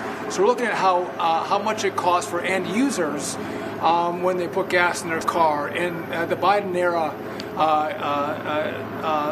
standards are costing billions of dollars in taxes and carbon credits, which drive up the cost of vehicles. And so we're going to remedy that, rectify it, and make sure we're bringing down the cost of a car, number one. Number two, if I could just mention, Mr. President, per your direction, we are going to move forward with a permitting process for the Texas Gulf Link Deepwater Port, making sure we can move energy in and out of the country. So that was held up for 5 years. And it was stonewalled, bureaucrats got in the way. We're now going to move forward with that, making sure we have great oil infrastructure in the country. Great, thanks. And Howard Lutnick? Yes. So, the nanny state, you're feeling the end of the nanny state. From straws made of paper to regulation endlessly harming Americans and holding us back. It slows down our production and manufacturing, which we were talking about with the Prime Minister of India yesterday. You're hearing that about energy dominance. It's going to go away. We're going to care about Americans. The Trump administration and this president cares about Americans, and you're going to feel it change. You're going to feel the price of energy coming down. You're going to feel prices coming down. You're going to feel an explosion. The golden age of manufacturing of America has always been there. It's just been stifled by regulation, and that time is over. Thank you very much, Howard. Please. Mr. President, I just want to say that you've built such an incredible team, and Secretary and Chairman Burgum, that he's been working on this his whole life. And so what I expect you to see, sir, is action as early as next week that is going to shock people about how good it is for Americans. And so thank you for your leadership, sir. Thank you very much, Kevin. And we are also working on a project that has been under wraps for 20 years. Everybody wanted it. It's been held up by New York. It's a pipeline that will bring down the energy prices in New York and in all of New England by 50, 60, 70%. It should have been done years ago. We'll be speaking to New York, and the New York is actually the biggest beneficiary because their energy costs are very high. This will reduce them very substantially. But all of the governors want this to happen, and I think it's going to happen. It's now going to happen. It's something that's would rather not have to go eminent domain. We'll do that if we have to in New York, but hopefully we won't have to do that. This again will bring down energy prices in New England by numbers that nobody can even believe, probably 50, 60%, maybe even more than that. A lot of them don't even pay energy because they have no energy. They use logs. They go out and they cut down a tree. It's really a terrible situation. So we're going to get this done, and we can have it done once we start construction. We're looking at anywhere from 9 to 12 months, if you can believe it. It's going to go very rapidly. The other thing I'd like Doug to mention, the 635 million acres that Biden so viciously took out of our net worth. If you look at it from the standpoint of a company, you talk about net worth. They've destroyed our net worth. We're putting it back. It will be back as of this afternoon.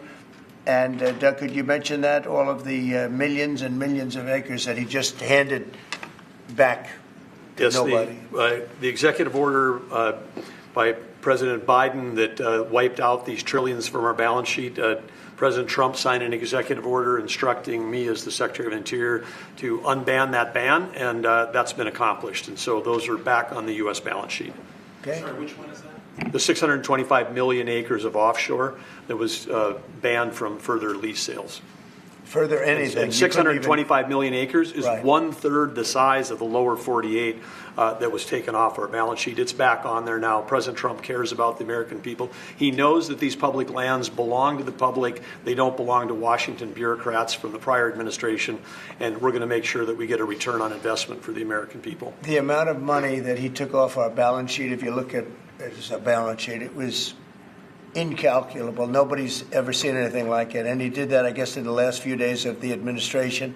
He just wiped it out. 635 million acres, which if you sit down and look, it's like that's a major part of the ocean. And he just gave it away and took it away. And fortunately, it wasn't done with an act of Congress or anything. And we did it in a, I think, very abbreviated, very quick, and very legal procedure. And it's now back on our balance sheet. It's back as part of our country. What they did was so horrible. It was just a terrible thing to do, an unbelievable thing to do. Also, they mentioned dishwashers and sinks and showers and the whole thing. We're going to get rid of those restrictions. You have many places where they have water. They have so much water they don't know what to do with it. But people buy a house, they turn on the sink and water barely comes out. They take a shower, water barely comes out. And it's an unnecessary restriction. And basically, I think we're going to be going back to the Trump rule. We had it, and everybody was happy. And then these people came in and they restricted it again. So we're going back, and we'll get it approved by Congress. In addition, we'll get it approved by Congress. So for 4 years, it's good, but we're going to get it permanently taken care of. And again, very environmentally friendly. But we want to be able to, when somebody turns on a sink to wash their hands or presses the button for a dishwasher, and there's barely enough water there's no water. And you know what they do? They press the button 10 times. They run it 10 times. So it ends up costing a lot more. So I know you're working on that. And where are we on that? We're working closely with the Department of Energy with regards to rules that were enacted during the Biden administration. Inside of the EPA, we are overhauling the water sense standards that are there to update them for the American people, to bring down cost of living and combat inflation, and just pursue common sense. Good. Well, we have more oil and gas than anybody else in the world. We're opening up ANWR again. As you know, we got something Ronald Reagan couldn't do it. No president was able to do it. I got it. And the first week in office, the Biden administration terminated that. ANWR is the biggest site, probably bigger than Saudi Arabia. We don't know yet, but it's of that size or bigger. And we hit gold, and I call it liquid gold, but we hit gold, and for whatever reason, they terminated it, and we were just ready to start utilizing it. This could take care of all of Asia, energy-wise, very close to Japan. In fact, Japan wants to go and be our partner in doing the pipeline going right into the ships. So they expressed tremendous interest. So did Prime Minister Modi of India. And just in closing, both Prime Minister Modi and the Prime Minister of Japan, both very good people, they said we couldn't make a deal. We couldn't get any energy. I mean, you wonder what was going on with our country. They couldn't make a deal to get any energy from the Biden administration. They just couldn't do it. There was nobody to deal with. They didn't know how to go about it. And they're very happy that we're here. But we're going to really benefit our taxpayers, and we're going to benefit our country. So I want to thank everybody for coming. This is a very big bill. This is really going to be energy dominant. We're going to be energy dominant like nobody else. And this doesn't even discuss all of the electricity that we're going to be producing for all of the AI plants. You know, they need double the electricity at least that we have right now. So you take all of our electricity that we have all over the country just for AI to do it right and to win that war, which we're leading by a lot. Because of what we've done over the last few weeks. We're leading by actually a lot. But if you take all of it, we have to double our electricity needs just for the AI, and that doesn't include the other technologies. So it's a real honor to sign this bill. We're going to also work on CAFE standards. Lee, you're going to be doing that and make that whole situation, bring that back into reality, and I think very quickly, having to do with cars. Thank you very much.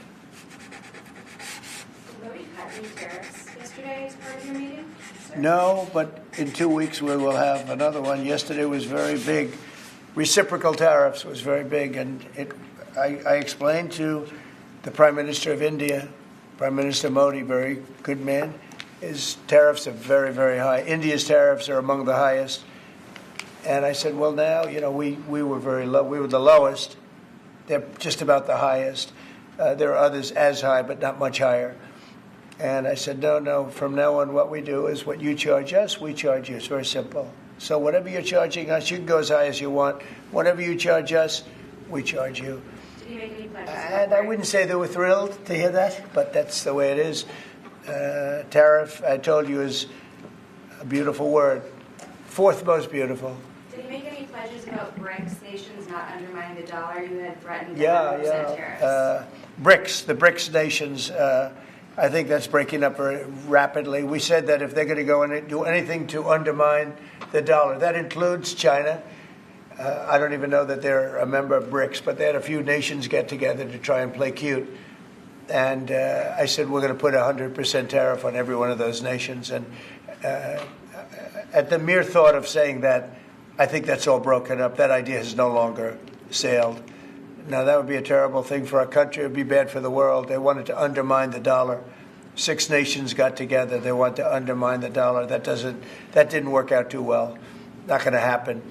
And we're getting along with a lot of nations now, frankly. There's a lot of respect for the United States. We have regained the respect that we should have, but we've also done things to deserve it. I mean, we've freed up our country, and you're going to see this is basically energy dominance, and it's going to be environmentally clean, environmentally wonderful, and taxes will be very reasonable based on this. We're going to make more money than anybody's ever made with energy. We have more energy than anybody else, and it's clean energy, very clean, beautiful energy. We're lucky.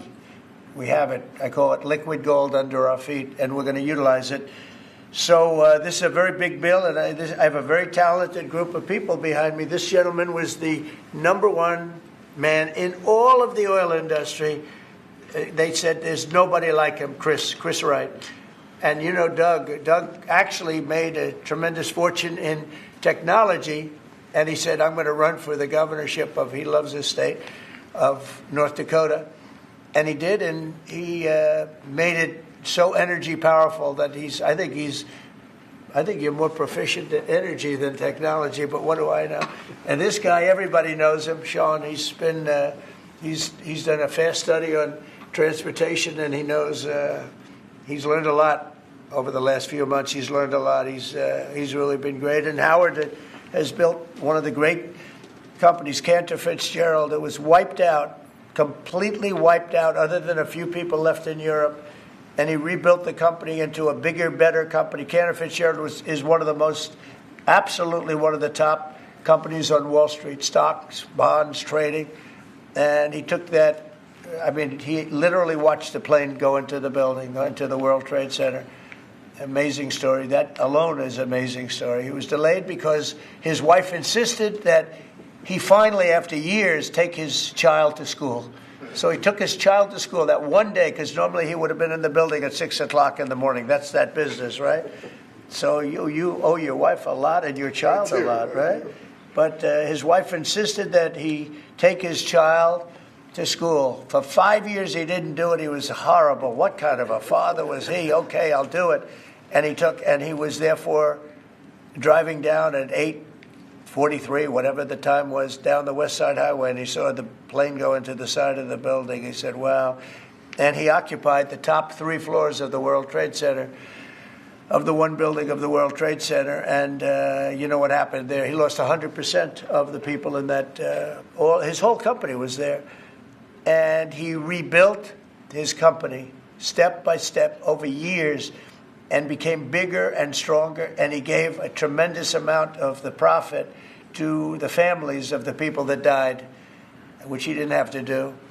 And now he's working with us. He did an incredible job. I mean, anybody in that world, they know Howard Lutnick very well, and I'm honored to have him running Commerce. He's going to be incredible. He loves the country. And Lee was a great lawyer, a great congressman, very successful person, both as a lawyer and as a congressman, and knows a lot about the environment, cares about the environment. And we were lucky that I was very happy that you joined. And he was with me right from the beginning, always was with me, and I've always been with him. And Kevin Hassett, we know everybody knows Kevin, and he's fantastic. And you and Lindsay, you and your team are incredible. The job you've done, we really appreciate. Thank Will. And the job you guys are doing is really fantastic. We're knocking this out. Brian, do you have a question? I actually do. What kind of piqued my interest is growing up on the Texas Gulf Coast, natural gas, the LNG that you mentioned. Yeah. What's the potential for like new jobs or growth in that area? I mean, that part of the country, Southwest Louisiana, Southeast Texas, they depend on that. Oh, I would say that potential is simply tremendous. 20 years ago, the United States was the biggest importer of natural gas in the world. And we had natural gas prices 2 or 3 times higher than they are today. But with shale revolution and great entrepreneurs in Texas and Louisiana and across our great country, we are now today the largest net exporter of natural gas in the world. And so much of the world is depending upon natural gas is the fastest growing energy source, has been for 50 years. We were the driver of that, and then we paused. We stopped our ability to grow natural gas exports. Both the Japanese government and Indian government expressed great distress about that. They're going to count on energy imports from the U.S., and we may just change our mind. So I think they're thrilled to see the actions of this president say America's open for business. Yes, we have the energy, we have the people, we have huge job opportunities and investment opportunities, not just in the oil and gas industry, but all those surrounding communities that are lifted up by that more production here. And as we produce more production at scale, not only does it allow us to export, but it becomes more efficient, and it helps us drive down the cost for our domestic consumers as well. Yeah, I know they're really happy, so just let you Thank you, because I grew up in that area. Thank you, Brian. And I will say this, that this all started 8 years ago when I got elected. We were doing this, not to the extent that we're doing it now, but we were doing this, and we became number one in oil and gas by far. And we were number 3, even number 4, some would say. When I left, we were number 1 by a lot. And then they pulled way back, and the prices started going through the roof. And then they went back to my plan, but by that time the prices had already gone up, so they really disrupted it. But now we're going to take it to a new level. It's going to be amazing. And we're also, it's very powerful, clean coal. We have more coal than anybody. This is good, beautiful, clean coal. And if you notice, China's opening up a coal plant a month. Germany is now opening up a coal plant every 2 months. Very powerful. It's probably the most powerful source of energy in terms of generation of electricity and other things. And we're going to utilize our good, clean, beautiful coal and oil and gas. We have more than anybody of everything, and we're going to take advantage of it. And I appreciate everybody being here. Mr. President, please. Can I ask you, sir, about what's happening in Munich? Senator Roger Wicker shepherded Defense Secretary Hegseth through his confirmation. He got him through that process, and then he had some tough words for him overseas. He said it was a rookie mistake for Secretary Hegseth to outline what would or would not happen as far as Ukraine's membership in NATO goes. And then I haven't heard that. I mean, Roger's a very good friend of mine, and Peter's obviously, he's been doing a great job. Did you know I haven't heard. Let me look at it. You tell me something. I have not heard about The question I had is, were you aware of what Secretary Hegseth was going to say in his speech at NATO? Generally speaking, yeah. Generally speaking, I was. So I'll speak to Roger. I'll speak to Pete. I'll find out. Mr. President, the Energy Dominance Council, that's for all forms of energy? Does that include all wind and solar? forms of energy, yep. And the pipeline you mentioned, sir, is that Constitution Pipeline in New York? Yes. Can you? Is Yes. that the project? I believe so, right? Yes. Yeah, that's what it is. And, they've been trying to get it for 20 years. And what it means is for New York, upstate New York, and even everywhere in New York, also other states, but in particular New England, that New England will now, I think, will cut the energy prices, and big cuts in New York too, but cut the energy prices literally in half. We have the permits. We have permits that just about everything we need a New York permit, and I would imagine they want to do it because their energy prices will come down so far. And it's a lot of jobs for New York. It's a great thing for New York. Everybody wants it. We'll be meeting with the various governors, Governor of New York and the other governors too. And we can have it built in about 9 months, and let's say 1 year, but we can actually have it built in pretty close to 9 months. It's all set. We have most of the permits, almost all of the permits. And on just, you're prioritizing energy dominance today. You've also prioritized trade balance.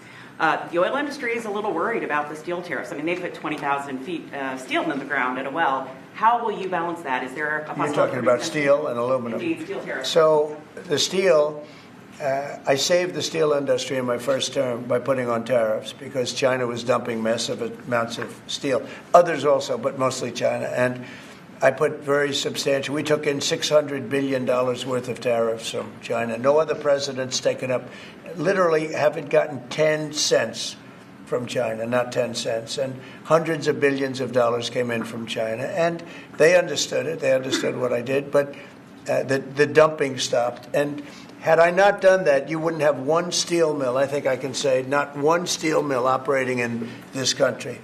And we need steel. We need steel. I mean, there are some things you have to have, and steel is one of them for military, et cetera. So I think steel is going to be very strong. It's going to be very strong. I think it'll go back to being really powerful. We saved it. I mean, we were talking about U.S. Steel last week. U.S. Steel would have been closed, totally closed. We saved it. And now it's going to become, I think, very, very profitable. The tariffs are going to save a lot of industries. Mr. President, U.S. Steel, can I just follow up on U.S. Steel? Go ahead, finish up. If the Japanese company that's interested in U.S. Steel wants to take a minority stake as opposed to full ownership, is a that minority stake I wouldn't mind greatly, but what they're doing right now is they're going to be investors, and they're going to be investing in, I think, debt and various other things. But we didn't want to let U.S. Steel go to a foreign company. U.S. Steel was the greatest company in the world for a period of 15 years. It was, it was the big deal 80 years ago or so. And psychologically, we can't even think about letting that happen. But what is going to happen, and we've already seen it, you see it in the stock price, with the tariffs, U.S. Steel is going to be a real powerhouse again. If I could just follow up on Jackie's question about Munich. Vice President Vance's speech to the conference has ruffled quite a few feathers in Europe. What did he say to ruffle them? I don't know. He was talking about the freedom of speech and migration in Europe. Do you believe that European leaders have a fundamentally different view of the world than this administration's? Well, I heard his speech. I tell you, you're talking about JD's speech, right? Yes, sir. I heard his speech, and he talked about freedom of speech, and I think it's true in Europe. It's losing. They're losing their wonderful right of freedom of speech. I see it. I mean, I thought he made a very good speech, actually, a very brilliant speech. Yeah. Europe has to be careful. And he talked about immigration. And Europe has a big immigration problem. Just take a look at what's happened with crime. Take a look at what's happening in various parts of Europe. I thought his speech was very well received, actually. I've heard very good remarks. And in regards to Ukraine as well, yesterday you mentioned that you thought Ukraine's NATO aspirations were one of the main reasons that the war broke out. Who do you blame for the war, Ukraine or Russia? Well, I think this. I think that there were a lot of people to blame. All I can say is very simply, if I were president, that war would never have happened. And you know what else wouldn't have happened? The Middle East wouldn't be all blown up, and October 7th wouldn't have happened either. Those two areas, you wouldn't have inflation, you wouldn't have October 7th, you wouldn't have Russia and Ukraine fighting. None of those things would have happened if I were president. Mr. President? Yeah, please. You mentioned auto tariffs the other day. Yeah. When do you plan to unroll those? Howard, I'd say over the next sometime, or maybe around April 2nd. I would have done them on April 1st. Believe it or not, I'm a little superstitious. No, literally, we had it planned for April 1st. I said, let's make it April 2nd. You know how much money that costs? That costs a lot of money just that one day. But we're going to do it on April 2nd, I think. Is that right? That's right. Okay. Thank you. The lead prosecutor in Eric Adams' case resigned today, saying anyone who didn't press forward would be a coward. What's your reaction to that and to the overall implication that politics were at play here? Well, I don't know about it. I mean, obviously I'm not involved in that. But I would say this, that if they had a problem, and these are mostly people from the previous administration, you understand, so they weren't going to be there anyway. They were going to all be gone or dismissed. If not, they know on Tuesday they're all being dismissed. The whole country is being, because what you do is you come in and you put new people in. So when you say resign, they're going to be gone anyway. But I know nothing about the individual case. I know that they didn't feel it was much of a case. They also felt that it was unfair with the election. Look, I would know that better than anybody because I was weaponized more than any human being in the history probably of the world. And I won the election in a landslide, winning all 7 swing states, winning the popular vote and everything else because the people got it. It was weaponized. And I was weaponized literally weeks before the election. But I think there's also something to be said. I read that. There's something to be said for what they were doing. It looked to me to be very political. But why didn't they bring this up like 4 or 5 weeks ago, 6 weeks ago, or whenever it happened? You know, they just sat around and didn't complain. Then all of a sudden they complain, and they know they're all being dismissed anyway. So, you know, that's the way it is. That's called politics, I guess. Yeah, please. Earlier this week, you predicted that all hell would break loose if Hamas didn't hand over all of their hostages. What do you expect to happen tomorrow in terms of I don't know what's going to happen tomorrow at 12 o'clock. It was up to me. I'd take a very hard stance. I can't tell you what Israel's going to do.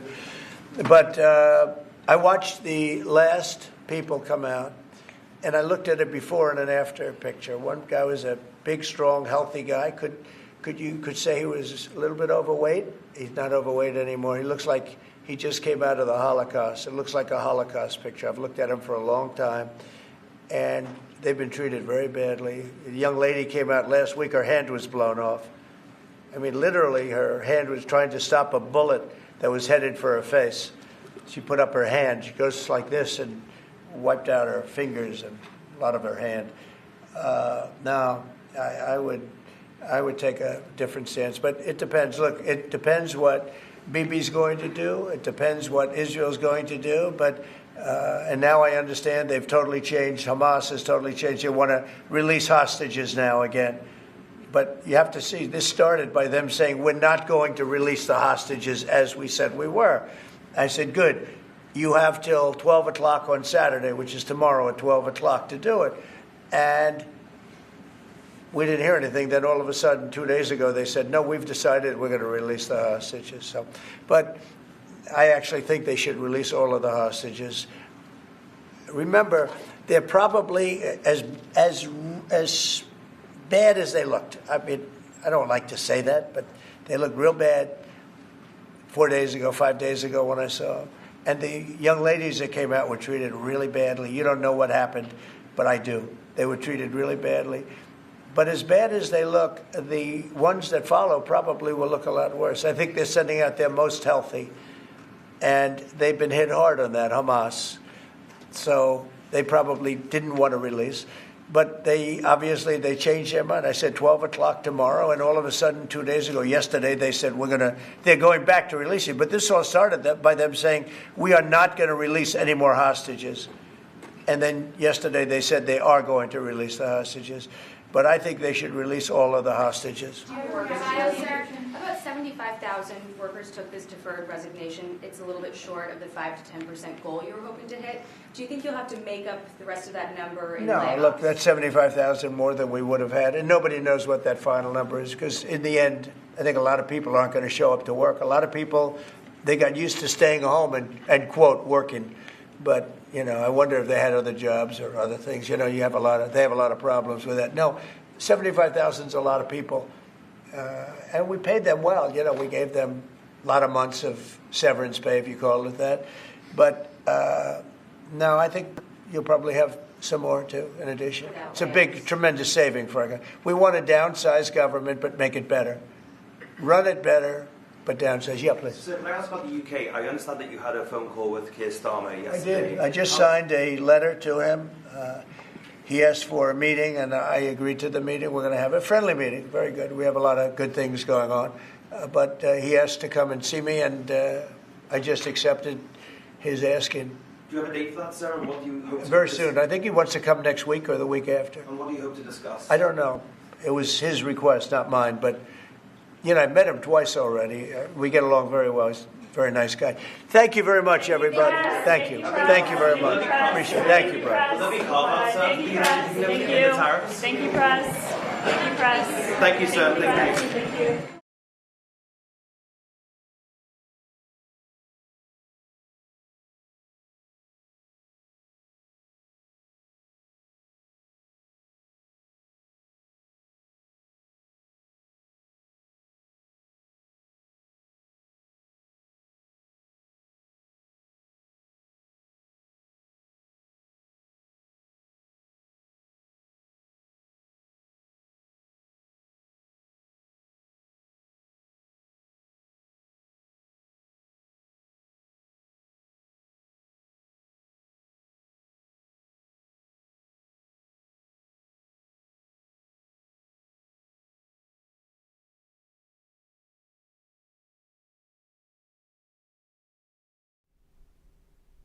President Trump surrounded by his team in the Oval Office. We had Chris Wright there and Doug Burgum, Sean Duffy, also Lee Zeldin, among other cabinet officials. Howard Lutnick, of course, his cloture vote expected February 18th. But we are now joined once again by our lovely correspondent who will be at CPAC, Ashley Brassfield, live from Destin, Florida, the beautiful panhandle of the Sunshine State. How are you? How's everything going out there? Are people, I mean, it's already spring break, it seems. We are here in Destin, Florida with the newly renamed Gulf of America. President Trump, of course, we saw the scene flying over international waters, going to the Super Bowl, making that name change official with an executive order that he signed.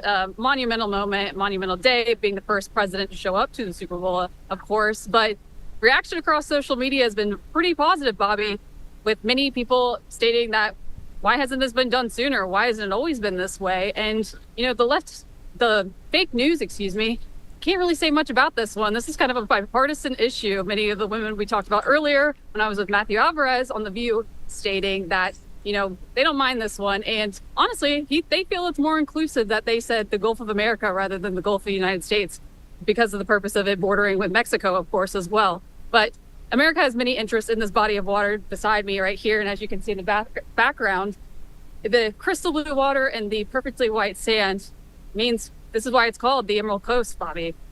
Oh, it's a beautiful sight, and it is quite the Emerald Coast, our American coastline there, and that backdrop of the Gulf of America, fantastic. We know President Trump is on Air Force One, getting ready to land at PBI, so on the other side of the state, en route to the Winter White House, Mar-a-Lago.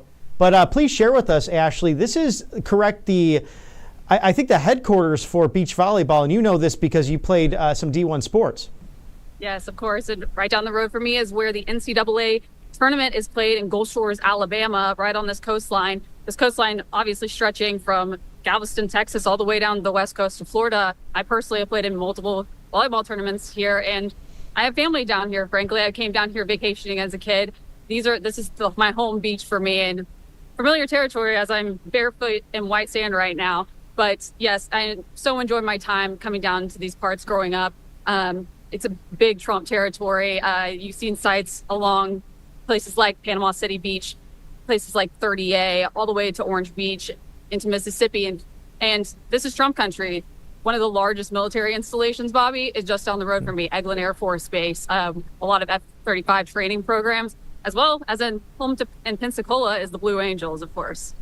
A great spot to be stationed. How do the people feel down there about this renaming to the Gulf of America?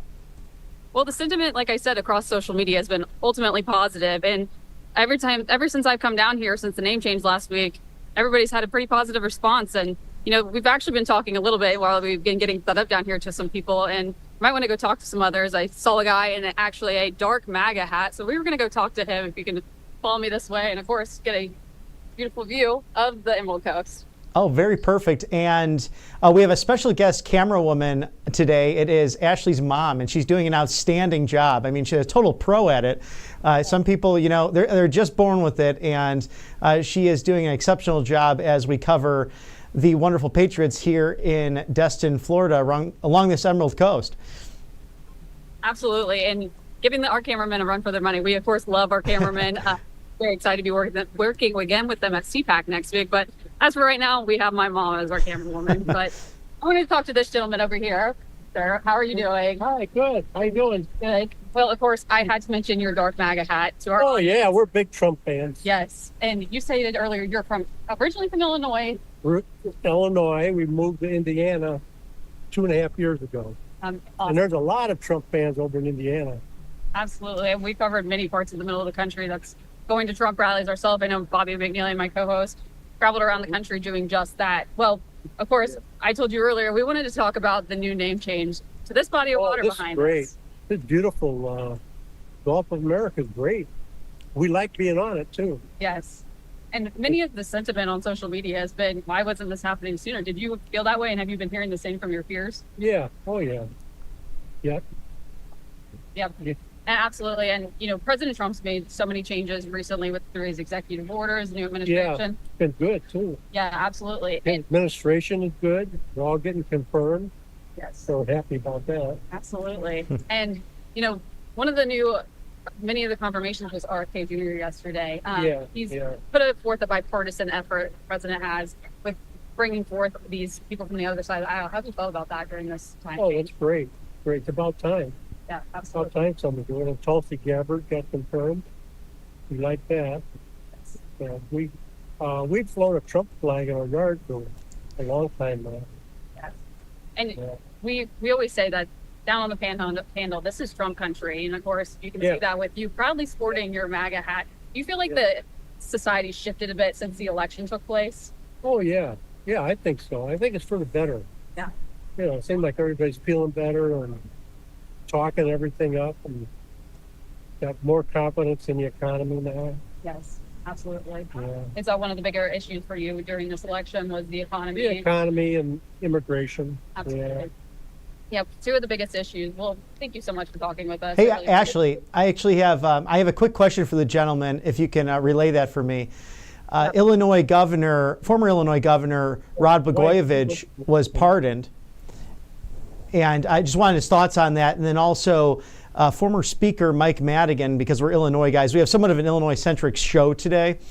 He was actually convicted and guilty on federal crimes. Just wanted his thoughts on that, since he's also hailing from the prairie state of Illinois, as I do. Yes, so Bobby also hails from the prairie state of Illinois. He was wanting to get your opinion, too, on the pardoning of former Illinois governor. You've seen that news recently from President Trump, and wanted to get your thoughts on that. Who did he pardon? The former governor of Illinois. It's Rod Blagojevich. Oh, yeah, I think it was a good thing. Yeah. I think so. Yes, I absolutely. think it was a good thing. Absolutely. And, of course, they now live in Indiana, of course, right? Mm-hmm. Yes. Yeah. And why did you end up leaving Illinois? What was the reason for that? Oh, I don't know. We found a nice lake over in Indiana. And it was beautiful. We'd like moving over there. The taxes are definitely lower. Mm-hmm. Yeah. Yeah, back to the economy, of course. Yeah. Right? Yeah, Yeah, the taxes were just too high in Illinois. absolutely.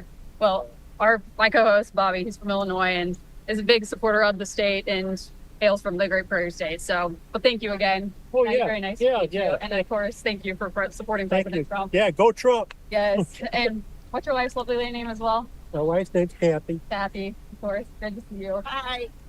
Go Trump. Yes. Well, thank you so much. Okay, thanks.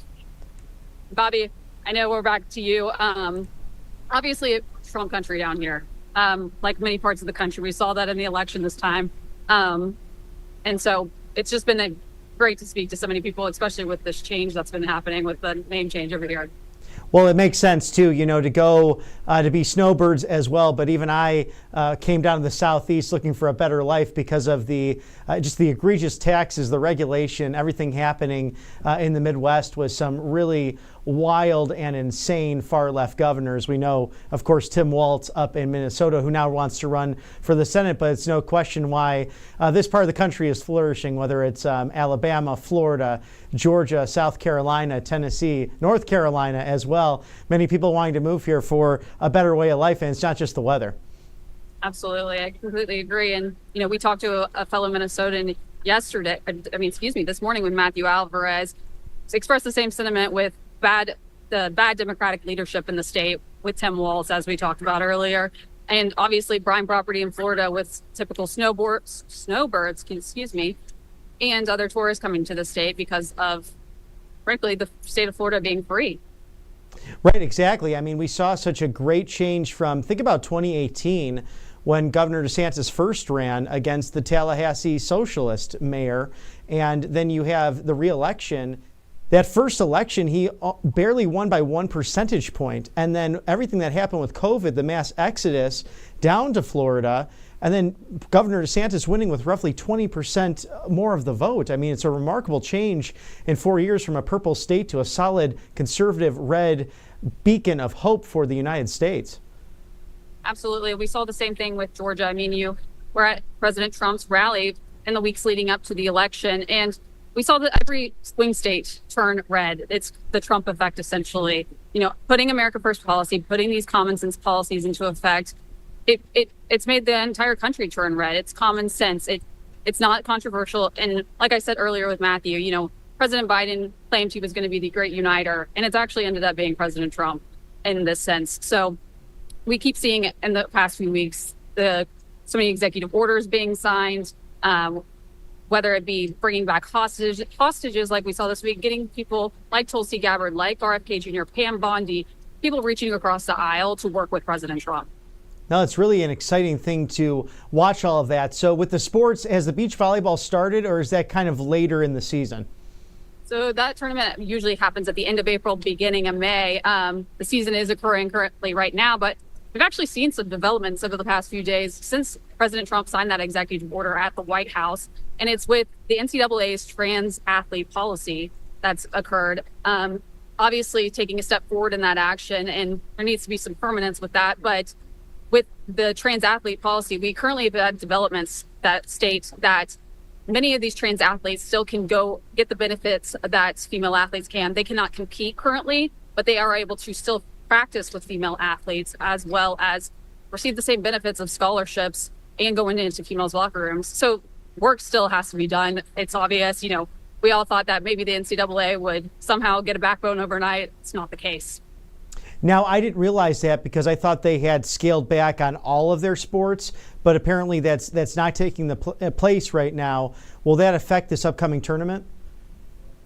Within the beach volleyball, there's only been so many reports specifically. Of course, there is a height difference in the nets between men and women's volleyball. That is kind of one of the factors with volleyball. But somebody like Peyton McNabb, who was injured in the in an indoor game for high school, it's obviously a problem within the sport that they're allowing this. We also saw most recently in New York a trans track runner still being able to benefit like female athletes and being able to go in their locker rooms. That's one of the most recent stories. So it's still occurring. And, Congress, you have the executive order and, of course, the support of President Trump in signing that executive order. But Congress has to step up, Bobby. They have to make the changes in order to make this a more permanent solution. Oh, there's no question about that. So perhaps even more legislation just outside of the executive order. And that was wonderful to see so many great female athletes like Riley Gaines. They're really dedicating their life work to righting a wrong here, because at the end of the day, it is a safety issue, especially when you have a volleyball that could be flying right at your face. And it was so sad to see Miss McNabb's situation of there is permanent brain damage as a result. Yes, and of course, she was, of course, of the signing, many others. And what a beautiful sight to see those little girls surrounding President Trump, as showing that he is the protector of women in so many ways. And we saw this even with the immigration crisis that's happening across the country. I think I saw the number at 90% change of illegal border crossings in the last few weeks since President Trump has gotten into office. So very encouraging to see the president showing support for women and protecting women. Right. I mean, at the end of the day, a father and a grandfather who wants to serve his country. What are some of your thoughts on that too, Ashley, that it seems like we're having a revival in this country, culturally speaking, which could even be outside of politics, of those traditional male and female roles being honored again? Is it something you might be seeing from this White House? Absolutely. And, I think the first time we really saw this be put into action is Defense Secretary Pete Hegseth saying, the definition of insanity, and this is also quoting Albert Einstein, is doing the same thing over and over again and not having a different outcome. And that, these DEI policies that have been put into place, we're not getting the results. The military, the mission of the military is lethality ultimately. And, when it comes to sports, and it's meritocracy and being able to accomplish things and protecting, traditional roles. So many of these women too, especially within the sports that defended Title IX originally, not speaking out, very discouraging. We still have we have to step up as women first, but we also, it's so important that we have the support of the president ultimately with this, but we have to continue stepping up as citizens. We did this in this past election, of course, but we're seeing many of those things be taken, DEI policies be stripped from areas they should not be in, frankly, and it's really not diversity, equity, inclusion when it comes down to it. Right, and I think that's a huge person to have in your corner, because really the home field advantage in politics is the Oval Office, 1600 Pennsylvania Avenue. And you have people like Sage Steele, the ESPN anchor, who had so much unfair stuff thrown in her direction in regards to free speech, bodily autonomy, really putting herself out on the line to speak the truth, and is doing well in regards to continuing her career doing that. But it was a scary moment. Same with Riley Gaines as well. There's a lot of talk too, even in Florida, of Governor DeSantis having put forward some of the most conservative immigration legislation in order to assist the federal government. Have you been able to talk to anyone in regards to, at a state level, how they're addressing illegal immigration in the Sunshine State? Well, of course, we saw former AG of Florida, Pam Bondi, be put in place for Attorney General of the United States now. I think that's a great objective to start there, where it started in Florida, really, with many of her, many of Governor DeSantis's policies that he put into place, and a continuation of Pam Bondi, serving justice and prosecuting crime ultimately. But you're exactly right. Governor DeSantis has put in been very vocal about the issue as well. And we've seen many ICE arrests in the Miami area specifically, of course, a little bit more different demographic than up on the Panhandle, but even Chinese nationals being arrested in vans down in Miami. I mean, it's absurd, Bobby. And, wow. President Trump was very clear on the campaign trail. You and I were there. He wanted to prosecute criminals first, the illegal criminals that were violent criminals that were harming our citizens. That's the initiative first, where he put Tom Homan and DHS Secretary Noem into place. And, it's across the board with the country, all across the country within these conservative states that they've stepped up. But the cartels specifically, even, and all these illegal immigrants, they all function within every state. That's well known. So this is an ongoing issue, but it's definitely, we can see the president with putting the military at the border, attacking this issue day by day. Promises made, promises kept. Oh, 100%, because, the foreign terrorist organizations as well, making Tren de Aragua, MS-13, and the border cartels not only illegal aliens, but also terrorist organizations, and rightfully so. Can you give us a little bit of history as you're along the Gulf of America, people enjoying their afternoon, getting ready to celebrate, Valentine's Day and a beautiful weekend with Daytona Beach on the other side of the state. You're going to have President Trump attending the Great American Race. But give us a little bit of the history here of the Emerald Coast and why it's such a wonderful attraction for really Americans across the country. Right. Well, people from the Southeast flock here for vacation all across the country, Bobby. It's, white sandy beaches, the aesthetic. You almost feel like you're not in the United States at some points, I've heard, but you certainly are. And America certainly has an interest in this body of water behind me. The petroleum reserves that this body of water holds is super important to America in general with its refineries. Like I was saying, we have the largest military installation in Florida. There's a ton of veterans in this area. And we show respect for them here, And like I was saying earlier, we have people, you can't go probably 10 feet without seeing somebody with a MAGA hat down here. So very conservative stronghold, but just a beautiful place. We're right below the Florida-Georgia line, right under Alabama. So that kind of gives you the idea of demographics that come here during the summertime. But it's a amazing vacation spot. Tourism and hospitality being a large part of the economy here, of course. And of course, America's fisheries coming out of here along the East Coast. Lots of wildlife. If you're walking down the beaches and with the crystal clear water, you see manatees, dolphins all the time, Bobby. It's really a sight to see. And it's a place that's really, I hold special in my heart. Growing up here, you get to see kids boogie boarding. Very family oriented, I would say. Oh, I totally relate. There was a time my brother and I went out there. Well, actually, a couple of occasions on different vessels. The first being a nice chartered bay fishing boat, or bay fishing boat. So that was a good time to go and just enjoy some delicious red snapper, among others, some grouper as well, and some even funny-looking fish that were quite delicious. They look strange, but the fishermen out there saying, you want to eat this, trust me. There's another time I took out a kayak with my brother, and we were surrounded by fins, and we realized sharks were around us. And then we had Mom right on the coast there saying, get back in here. It was quite a sight. But so I have some fond memories down there as well. What are some of the highlights highlights in and around town in Destin for people to enjoy as they approach spring break, and if they're about to, take some vacation and some R&R down the Emerald Coast? Absolutely. And, a mentionable thing is that our friend Congressman Matt Gaetz this was his district before he was nominated for the Attorney General of the United States by President Trump. So very fun fact as well. As far as tourist attractions in this town, I mentioned 30A.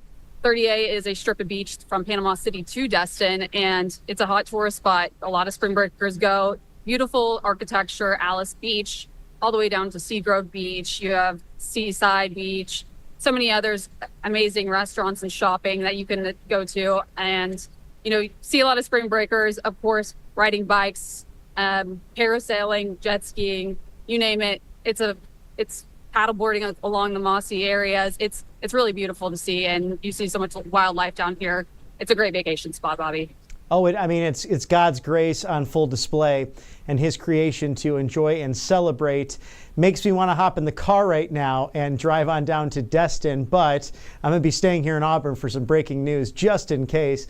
But Ashley, what are you looking forward to most next week with CPAC? It's really a reunion of those who were on the ground who helped elect President Trump, and I mean those precinct committeemen and those chair people on Trump Force 47 who made a crucial difference with events and phone calls and door knocking and really did the nitty-gritty to make sure that President Trump reclaimed the presidency and this amazing 25 days that we've seen in the last 3.5 weeks. Absolutely. I think this is my first time going to CPAC personally, but I think the vibe is going to be extremely different this year.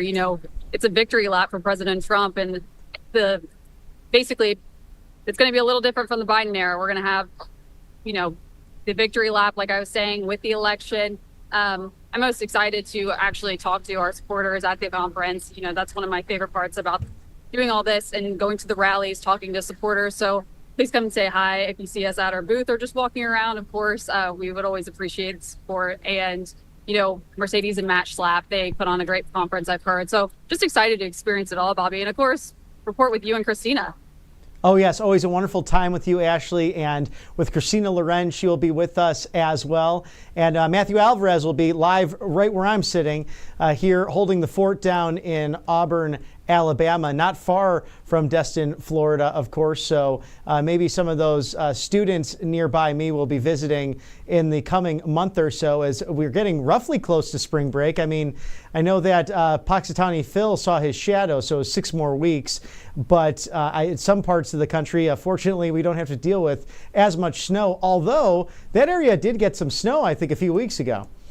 It absolutely did. And, I'm out of Charleston, South Carolina. I'm visiting family down here. But a lot of the Southeast got the snow, including here. The Sandy White beaches almost look like snow. Imagine snow on top of that, Bobby. So wow. Like I said, beautiful architecture all around. So covered in snow. It's a little bit of a different sight than usual down here with spring break coming up. But yes, like you were saying, 6 more weeks. Can't really tell today. It's a beautiful day down here. Right. Something I don't miss, and I'm glad that I live in the southeastern United States, the premier region of the country. And Ashley, will you be participating in any of the upcoming volleyball events, like as a coach or any judging, or are you carrying on that tradition? Because folks, for the people at home and the Patriots, they might have caught that when we were covering rallies together, but I'm not sure how many people actually realize how great of an athlete you are. I mean, you're truly our sports correspondent here at the network. Yes, absolutely. No plans right now, especially with coaching the NCAA tournament necessarily, but they have some great tournaments down here. The one that's a co-ed that we all like to play in is FUDS down on 30A. It's a great one to sign up for, as well as the juniors tournaments all around the area. And it's a great way to, have a community. There's in Panama City Beach, there's multiple, clubs that they have that people interact. It's the best thing that you can do to meet people, in my opinion, is beach volleyball. It's a very social sport. It taught me a lot, and a lot of communication skills, which are coming into handy right now. Oh, no question. It's all about sprawling and getting down there. I played a little bit in middle school myself. I'm not as talented as you, but I used some of my tennis skills to have a good indoor team together, and definitely on the communication side, I can relate with that. What will be the first item of business for you, or have you already enjoyed the Gulf of America? Is the temperature different? Are the fish sweeter? Did you surf in it? Is it too cold right now? Give us some updates on that beautiful Gulf of America right behind you. I see some of the white caps. Oh, and someone's parasailing too. That's nice. So yes, the temperature is fluctuating currently between 60 and 70 degrees. So pretty warm, actually. During the summertime, a lot of people call it a bathtub. It gets pretty warm. Of course, we're not on the Atlantic side. The depth's not quite as deep as the Atlantic, but really beautiful because it has those crystal clear waters. Emerald Coast, like I said, is what we call it. And this is the way it is, honestly, all along the coast of the west coast of Florida. So Ponta Gorda, Naples, all these places, Tampa, coming up to the Panhandle. It's a great place to come visit, of course. And as you can see, a lot of people on the beach today, Bobby. So yeah, no, it looks like it's almost like spring break there, and I'm sure it's going to get more busy in the coming weeks and months. But what a wonderful place to be. And gosh, I'm having a little bit of FOMO right now, to be honest, because that just looks like a perfect site. Because even, a bad day in Florida with a little bit of overcast is better than pretty much anywhere else.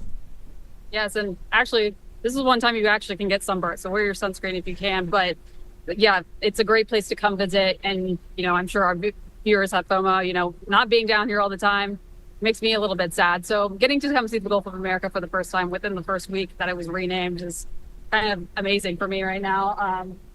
Like I said earlier, it was kind of one of those things that why didn't it happen earlier? Why wasn't it already the case? And, like I said, with the Women on the View, they were not too terribly annoyed about it, actually. And they were saying that they didn't want it to be discriminatory against Mexico, which whatever pleases them for once with the fake news, right? Exactly, and that's a great point. It's next to Mexico, so I really need to look in the history too of why it was the Gulf of Mexico in the first place, because we are on the continent of North America. Of course, it's up against Central America. There's South America, so it makes sense for it to be the Gulf of America. It's the regional international body of water. So I think it was very smart of President Trump to move forward on that. Is there something that you found in the last 25 days that's a personal favorite of yours, outside of the, getting transgender people out of female sports and, of course, the Gulf of America? Anything else that's been a real highlight for you as you've been watching this administration just running an absolute marathon, but beating everyone in the process? Absolutely. There's been a few. Geography-wise, President Trump buying Greenland from Denmark was one that is still pending, but that one's exciting, as well as with Canada buying or being able to and make Canada the 51st state, of course, as well as the Panama Canal. Just some things we didn't get on the campaign trail that we got in the presidency that came as a surprise, but a pleasant surprise to me, honestly. As well, being in a beach town, I mentioned this with Matthew earlier, paper straws. President Trump, obviously not a fan. I'm not either. Beach towns, they try and implement that a lot because of the waste and because of the sea life here. I think the best way forward is to get other countries to stop dumping their waste into the ocean rather than getting rid of these paper straws, or using paper straws, and instead of using plastic, where we actually do try and protect the environment and a conservative value, conserve the environment. Right. No, I mean, I even a little bit south of there or southeast, I was with family down in the Florida Keys, and some beaches, some HOAs just say, please don't bring glass or even plastic on the beaches. So there's a lot of self-policing, and a lot of American residents really adhere to that. They want to care about the local beauty and preserving it. I mean, that's the essence of the conservative movement, is to conserve what is precious and what is good. If we look back to Teddy Roosevelt, they say he was the godfather of the progressive movement, but I think that's just a bunch of hogwash. You look at his history, it was about conserving the good and our natural parks and forests, and without him, we would not have that. It's something that if he was still alive, I'm sure could give Governor Gavin Newsom a lesson or two in forest management. Yes, absolutely. And we love Teddy Roosevelt, of course, but Gavin Newsom, of course, we saw much of the damage from the fire taking place and the neglect from FEMA on those in many ways and that on that. But recently we've been seeing, I think in the last few days, mudslides occurring now. So just another factor that's put into bad management of a Democratic state. And of course, with Gavin Newsom here, Mar-a-Lago, he chooses to come to the state and no longer his home state of New York, again, managed by Democratic Governor Kathy Hochul. So, Ashley, one of the great things you do as well is you really serve as an on-the-beat reporter. You are very inclined to finding out what's going on in the culture, what's going on in politics locally, and of course, your sports expertise. Is there any word on another former athlete, Governor DeSantis, his political future? Because you have, especially in the Southeast now, too, whether that's Alabama, Georgia. We hear that Brian Kemp will be likely running for Senate. There's some rumors out there. What's in the future for Governor DeSantis since he's actually term limited and can't run for re-election as governor? Well, I think we were also excited to see Congressman Byron Donalds at CPAC, and I think he's one of the big voices out of Florida currently. I think we would love to talk to him. So putting out the formal invite, of course, to him if he sees this. But he's played a huge part, and President Trump's obviously a fan of him. I think there is going to be something coming from Byron Donalds, in my own opinion. I haven't heard anything myself, but he's played a huge factor in the state. There's been some amazing congressmen coming out of the state. Mike Waltz, of course, serving as a policy advisor with President Trump. But it's going to be very interesting to see what that race looks like. I think there's some big hitters that are coming up in the state of Florida. Some serious superstars in the Sunshine State. And do you have any thoughts, too, on Congresswoman Anna Paulina Luna? And she's more towards the Tampa area there, southeast of where you're at. But she is going to lead that committee to look in these so-called conspiracy theories. And what's funny about a lot of these things, actually, they're serious matters. But the funny aspect is so many of the bureaucratic deep state said it was fake news or conspiracy theories. And these things are starting to come out and become true as this administration is so focused on transparency. So a legislative partner for President Trump to share the truth with the American people. Absolutely. And, one of the big factors in that is getting Kash Patel as director of the FBI and getting those documents declassified with the help of Pam Bondi, of course. And like you said, Anna Paulina Luna playing a huge factor in that committee of getting those documents declassified. Transparency being such a huge part in this administration. They've been transparent since day one. Caroline Leavitt saying so herself, and they followed up on everything. Many of these documents, they've been sealed for over 50 years, Bobby. And so I think it's time for the American people to know what really happened. There's many of these that it may not be a surprise, but if it's not, why didn't they release them earlier is my thoughts. And, transparency, that's key here. That's the difference between the Trump administration from the Biden administration. And they followed up on that promise. Promises made, promises kept. So what is your most exciting thing to do while you're visiting Destin, Florida? Ashley Brassfield, truly someone who is very used to battling her opponents on the sand. Absolutely. Well, love taking walks on the beach, of course. Beautiful day here, and plan on doing so, actually. But one of my favorite places to visit is Camille's. It's a beach cafe along Old 98 Highway here. If you have the opportunity to come down to Destin, please visit, of course. But yes, also getting to spend time with my family, of course, down here.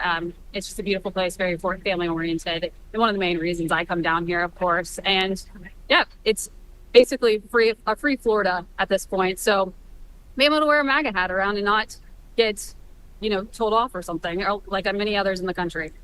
Free at last, free at last. Good God Almighty, we are free at last. As Pastor Sewell said during the inauguration on Martin Luther King Day, honoring and invoking our great American pastor and the 47th President of the United States.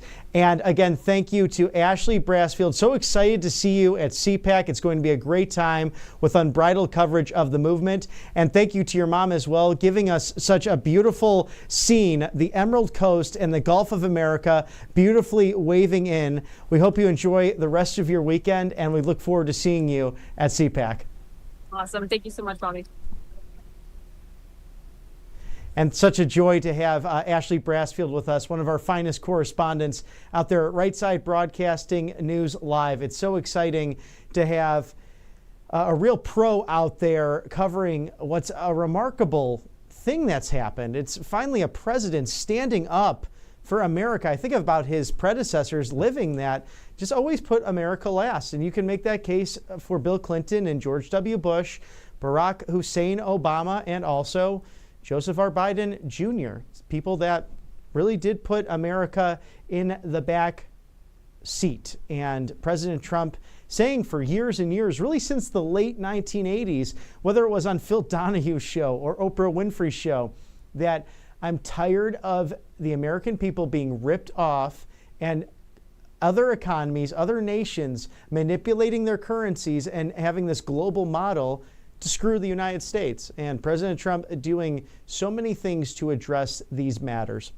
And there's a live look from EarthCam at the Gulf of America, a place you just saw with Ashley Brassfield there live in Destin, Florida on the Emerald Coast. And if you had not had a chance to enjoy, we were hoping to pitch it to you for the tourism dollars there. It's a wonderful place to fish, to surf, to enjoy family time. Great golf courses as well. A place that Ashley has really enjoyed since her childhood, a place I have enjoyed since my childhood. It was always great to get out of those freezing cold Chicago temperatures in order to get down to the Gulf of America. If you are just joining us now, I'm Robert McNeely. It's about 5 o'clock somewhere on the East Coast on this Friday, this Valentine's Day, and a happy Single Awareness Day as well, as we look at the boats there and people, I'm sure, ready to enjoy their weekend and perhaps a pina colada or a Mai Tai along the Gulf of America. So an exciting time for these United States, which has,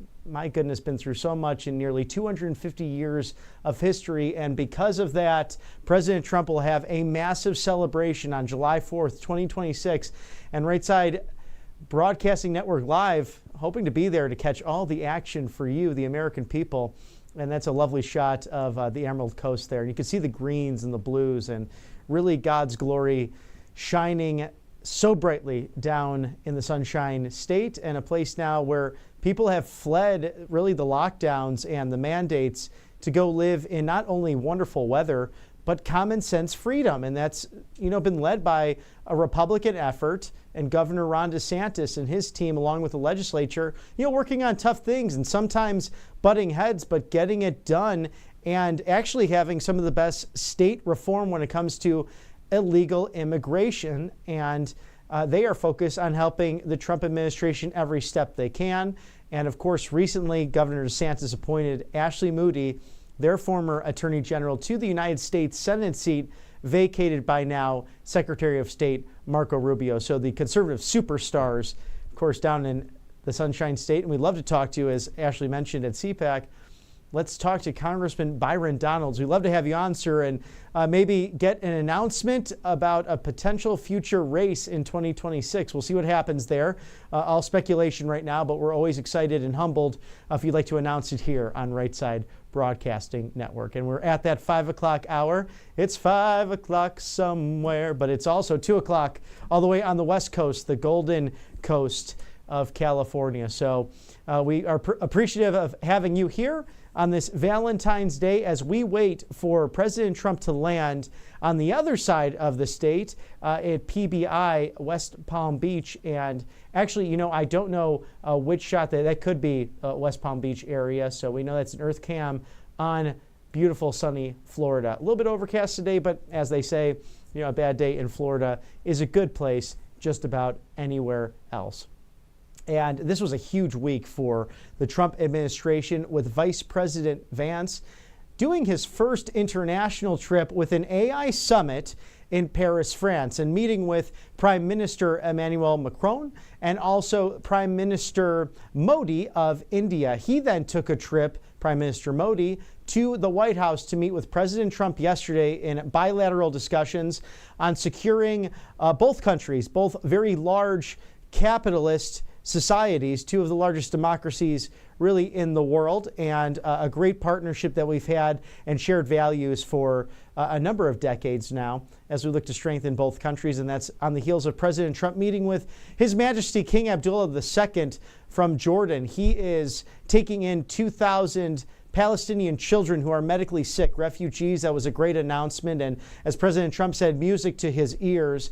After a visit with Prime Minister Benjamin Netanyahu, very in-depth, that's where it was announced that President Trump was seeking to temporarily remove 1.8 million in the people in Gaza, in that strip, so that they can fix what's been devastated. It looks like a demolition zone. And if you've watched this closely, sadly, some of the mainstream media has not covered, quite frankly, what happened on October 7th, 2023, and then in turn the days after, of just how Israel was initially decimated, but they have fought back hard against the Hamas monsters and the Hezbollah terrorists in Lebanon, and also the Houthi rebels that are being funded by the Iranian regime. This is traditionally a Sunni-Shia battle, but also something that relates the two sectarian divisions, their hatred of the Jewish people. And that's been on display, sadly, whether it's been on some of America's college campuses. Fortunately, many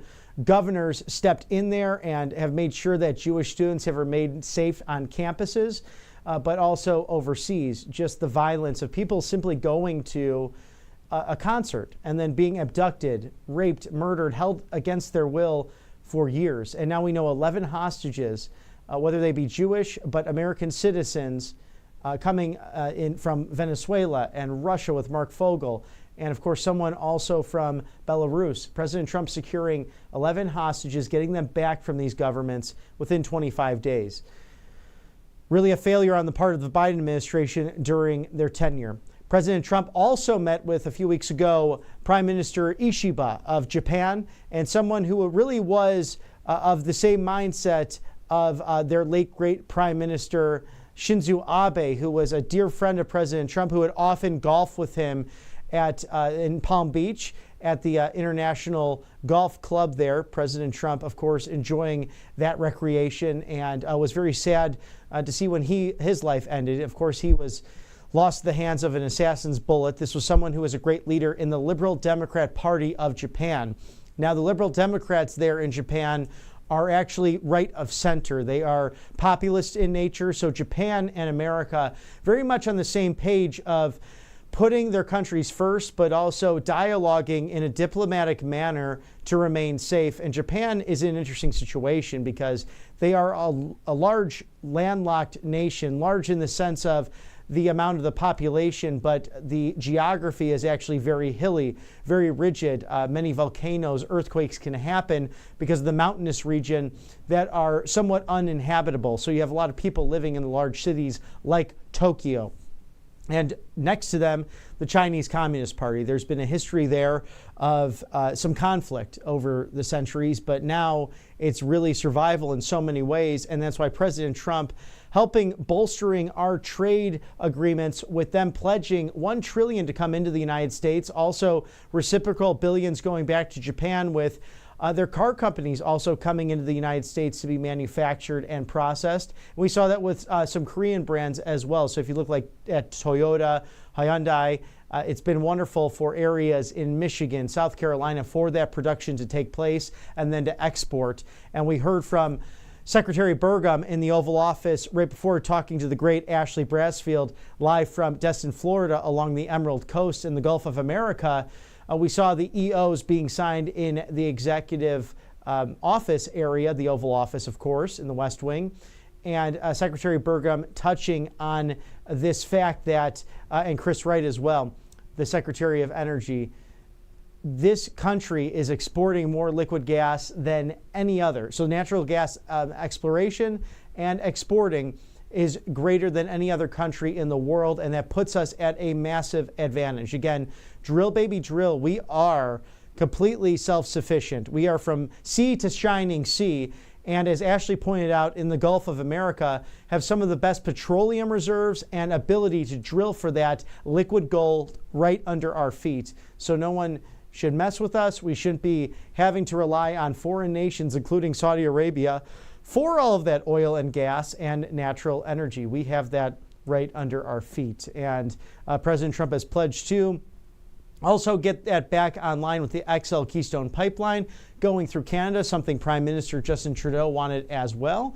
as well as the drilling in ANWR in those federal lands in Alaska. So that perhaps the most exciting development in the last few days, in addition to Secretary RFK Jr., we could say it now, Bobby Kennedy being sworn in by Associate Supreme Court Justice Neil Gorsuch yesterday.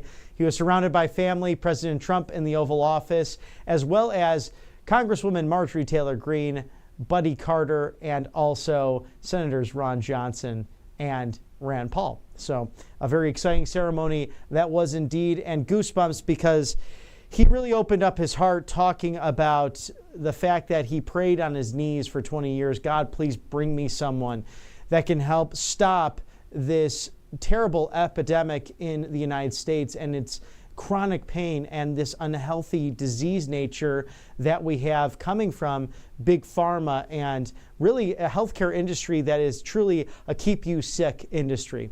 This man is going to find where to fix all of this and make America healthy again. There's no question about that. Even before President Trump took the oath of office nearly 4 weeks ago, the FDA did ban red dye 3 from all medications, from all foods, and we see this food coloring that goes into our cereals, and it's a wonder why our children are pre-diabetic and obese. I mean, this is just, it has to stop for the health of this country and the future of our civilization. So much happening the last few days. We also have Brooke Rollins at the USDA and Kash Patel coming out of the Judiciary Committee, a 12-10 vote there.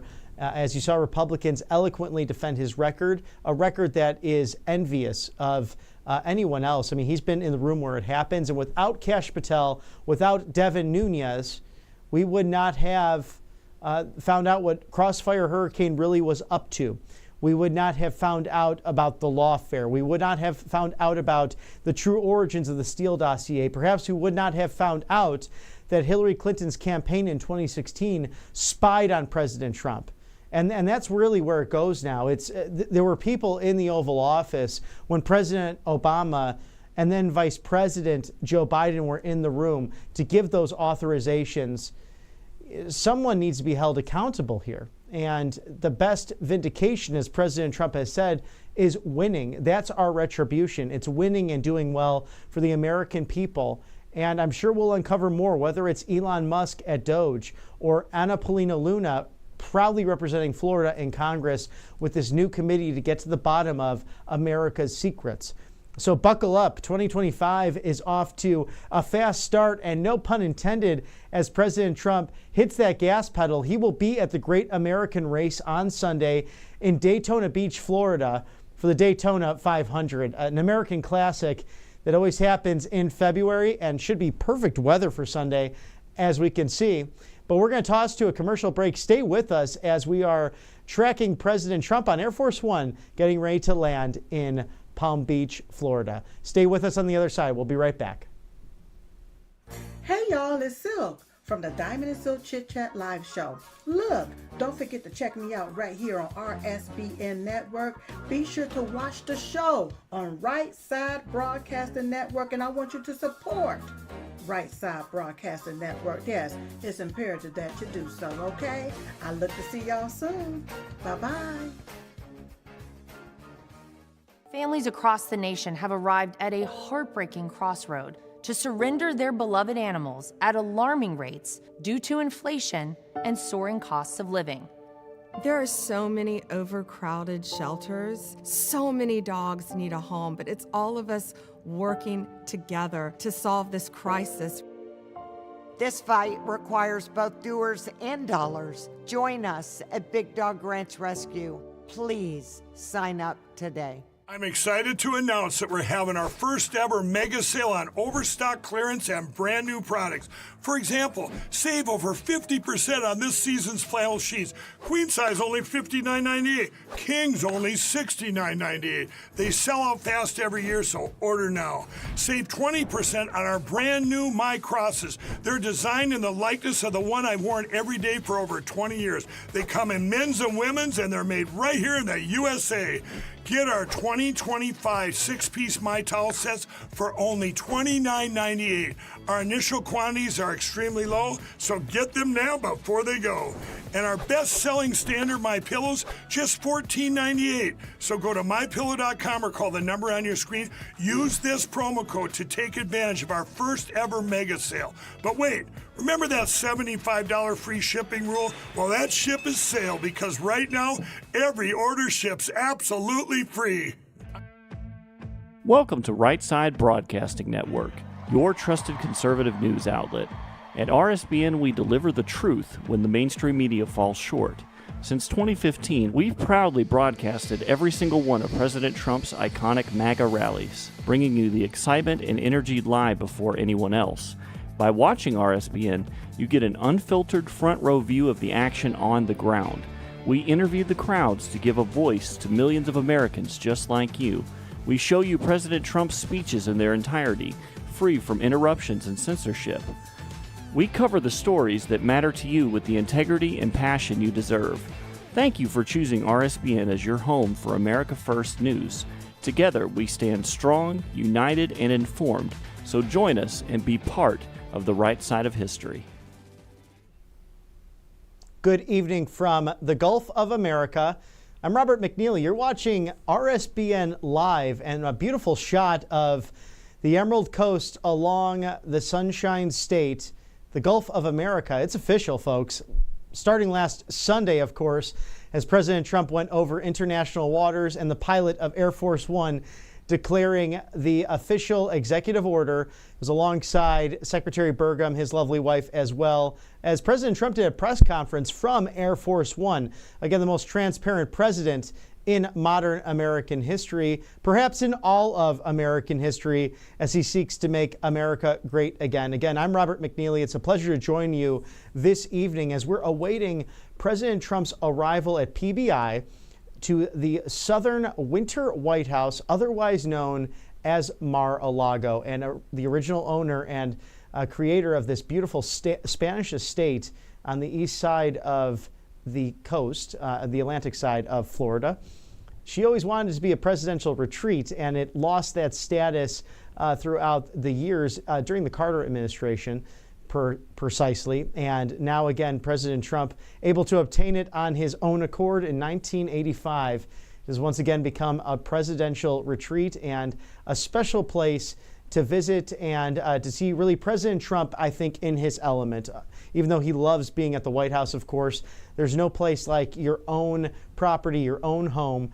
And it's something he has utilized as he has been commander-in-chief just to get some golf in and also to work through the weekends. And I'm sure some nicer temperatures as it's been cold in Washington, D.C. Of course, the snow is gone at the moment, but the Northeast having somewhat of a snowstorm, the Midwest also having that as well. Some here in the Southeast, we got some rain, some hail, but no snow like a few weeks ago during the inauguration, which was interesting down here on the coast. And that's what Ashley Brassfield, if you were catching our show earlier, was mentioning that over that white sandy beach of Destin, Florida along 30A, the Emerald Coast actually had snow this year. So that's kind of wild to think about. Perhaps the far left will change their climate hoax narrative back to, oh, it's global warming sometimes, or it's climate change. Okay, we'll go climate change now because it got cold in the Southeast. So you know how they go about things. They're struggling with their messaging as President Trump has had 25 days of winning, and fight. His motto, as you just look at the gentleman, he is so determined to help save this country. And his cabinet is nearly all together and in place. We have roughly 3 or 4 positions we're waiting on. That is, of course, Elise Stefanik up for UN ambassador. She's been an outstanding leader in Congress, will do a great job fighting for the America First agenda and on the U.S. mission to the United Nations in New York City. We also have Kelly Loeffler on the docket for the Small Business Administration, also someone like Linda McMahon before the Health and Education, Labor and Pensions Committee, committed to either shutting down or really slowing down that scope of the bureaucracy in both departments, bringing it back to you, the American people. This administration is focused truly on being the Federalist administration. What do I mean by that? It simply means adhering to the 10th Amendment, the Bill of Rights, and sending the powers that be appropriately back to the states and localities. Education is paramount in this country. And as former Governor Jeb Bush mentioned once arrival of President Trump during the 2016 primaries, the great equalizer in America is the education system. And his brother sadly signed into law No Child Left Behind. And this was the vision of the late Senator Ted Kennedy, happened to be Secretary Kennedy's uncle, but diametrically opposed on how to address the well-being of the United States, not only when it comes to what's in our food, but what's in the minds that's poisoning our American youth. And we've seen that in the last few years, especially with parents who were just abused and harassed by the IRS, especially in Virginia schools when they would go to protest what's in the libraries of my minor student. We found things that were illustrated pornography, very detailed pornography, erotic literature that should have never been in high schools, middle schools, and elementary schools. Let them be children. And here at Right Side Broadcasting Network, we will expose any irregularity, any perversion, anything that's just out of the natural order, and defend you, the American people. So please feel free to reach out to us. Feedback at rsbn.tv. We want to know what's happening in your neck of the woods, and it's important just to get out there and talk to the American people. Mr. Director, do we possibly have that recorded interview from earlier today regarding going outside of the Beltway? Okay, no worries on that one, too. I actually had an opportunity to interview a gentleman who is right in the thick of all of it, and we'd love to bring that to you as we're waiting for President Trump to come on down to the Sunshine State of Florida, his adopted home. Of course, Mar-a-Lago outside of Palm Beach, a lovely estate, the Southern White House, the Winter White House, so many lovely nicknames that it does have, a place where President Trump has found solace and gratitude and really enjoyed the golf scene, of course. He was with Tiger Woods last week before he went over to NOLA to enjoy Super Bowl 59 after signing the executive order as he flew over the Gulf of America. So just days old now, the new naming really has everyone excited to put America first once again and to not cower to the loser globalists. And wasn't it funny to watch Hillary Clinton shake her head during the inauguration when President Trump said, I'm going to make this the Gulf of America? And we can laugh right back at you, Hillary, because you will never be president. So we're thrilled about that because she had a very different outlook than what the common sense American people, Republicans and Democrats, have regarding what's taken place in these last several years. The curtain that President Trump has pulled back to show you, the American people, the deep corruption that has rotted the core of some of our American institutions. Well, this team fighting back for common sense and to bring what has been 250 years of glory back to a constitutional process. We have other great leaders in media and dialoguing about this who have for years, whether it be in podcast or radio and television, saying that we were living in a post-constitutional era.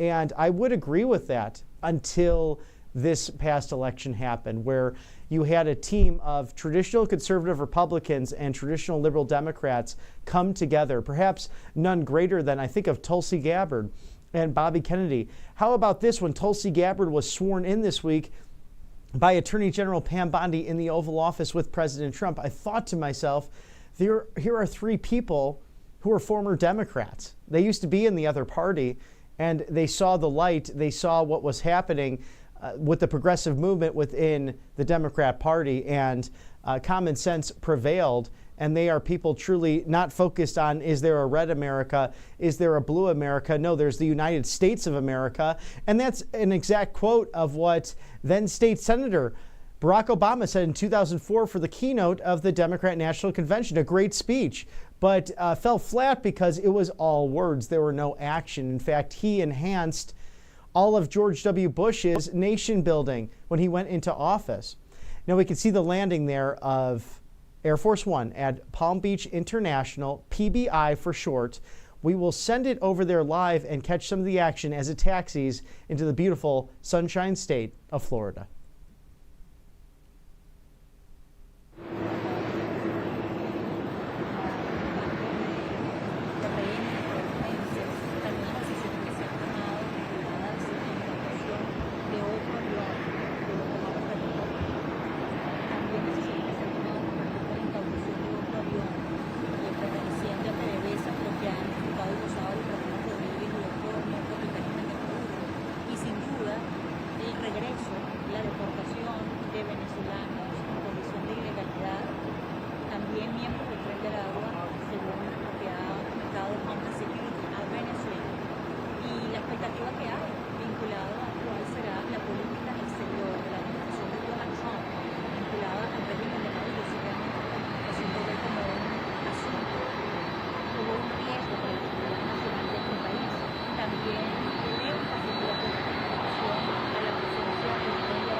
and President Trump safely landing in West Palm Beach, Florida. He's home for the weekend, a working weekend where you saw him in the Beast that will be around the track of the Great American Race, the Daytona 500, come Sunday.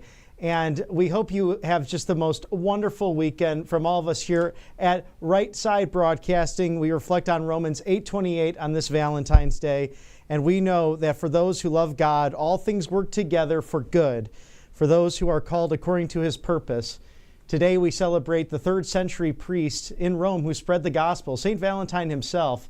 Whether it's eros love, which is more marital or in a specific relationship, or it's the agape, that selfless love that he showed in sharing the gospels, as President Trump shows, as he selflessly serves this country along with the Make America Healthy Again and the Make America Great Again agenda.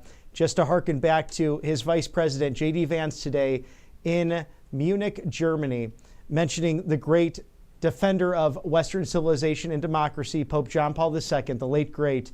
Do not be afraid. Go out there and do not be afraid of anything in order to serve your community. Have a wonderful Valentine's Day weekend for all the loved ones you're with celebrating. Be sure to tune in on Sunday for the Daytona 500, the Great American Race. For everyone here at Right Side Broadcasting Network Live, I'm Robert McNeely. Good night and God bless.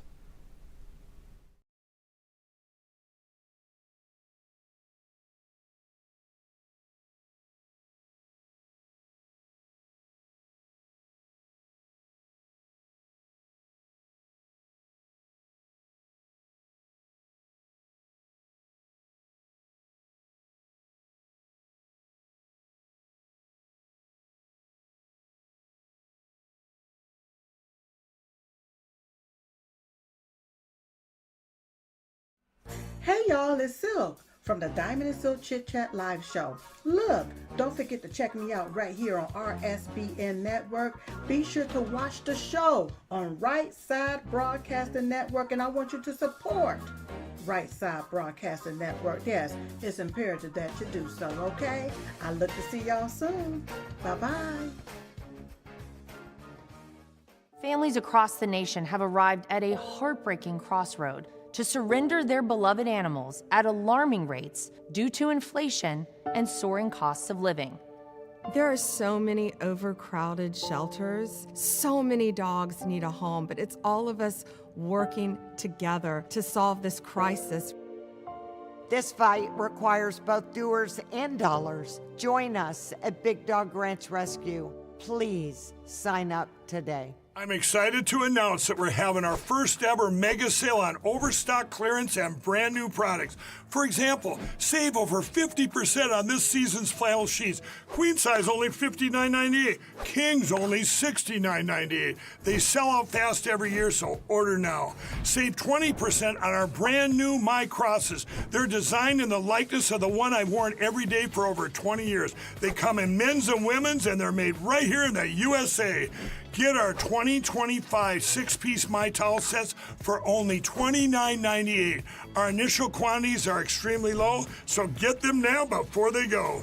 And our best-selling standard My Pillows, just $14.98. So go to MyPillow.com or call the number on your screen. Use this promo code to take advantage of our first ever mega sale. But wait, remember that $75 free shipping rule? Well, that ship is sailed because right now, every order ships absolutely free. Welcome to Right Side Broadcasting Network, your trusted conservative news outlet. At RSBN, we deliver the truth when the mainstream media falls short. Since 2015, we've proudly broadcasted every single one of President Trump's iconic MAGA rallies, bringing you the excitement and energy live before anyone else. By watching RSBN, you get an unfiltered front row view of the action on the ground. We interview the crowds to give a voice to millions of Americans just like you. We show you President Trump's speeches in their entirety, free from interruptions and censorship. We cover the stories that matter to you with the integrity and passion you deserve. Thank you for choosing RSBN as your home for America First News. Together, we stand strong, united, and informed. So join us and be part of the right side of history.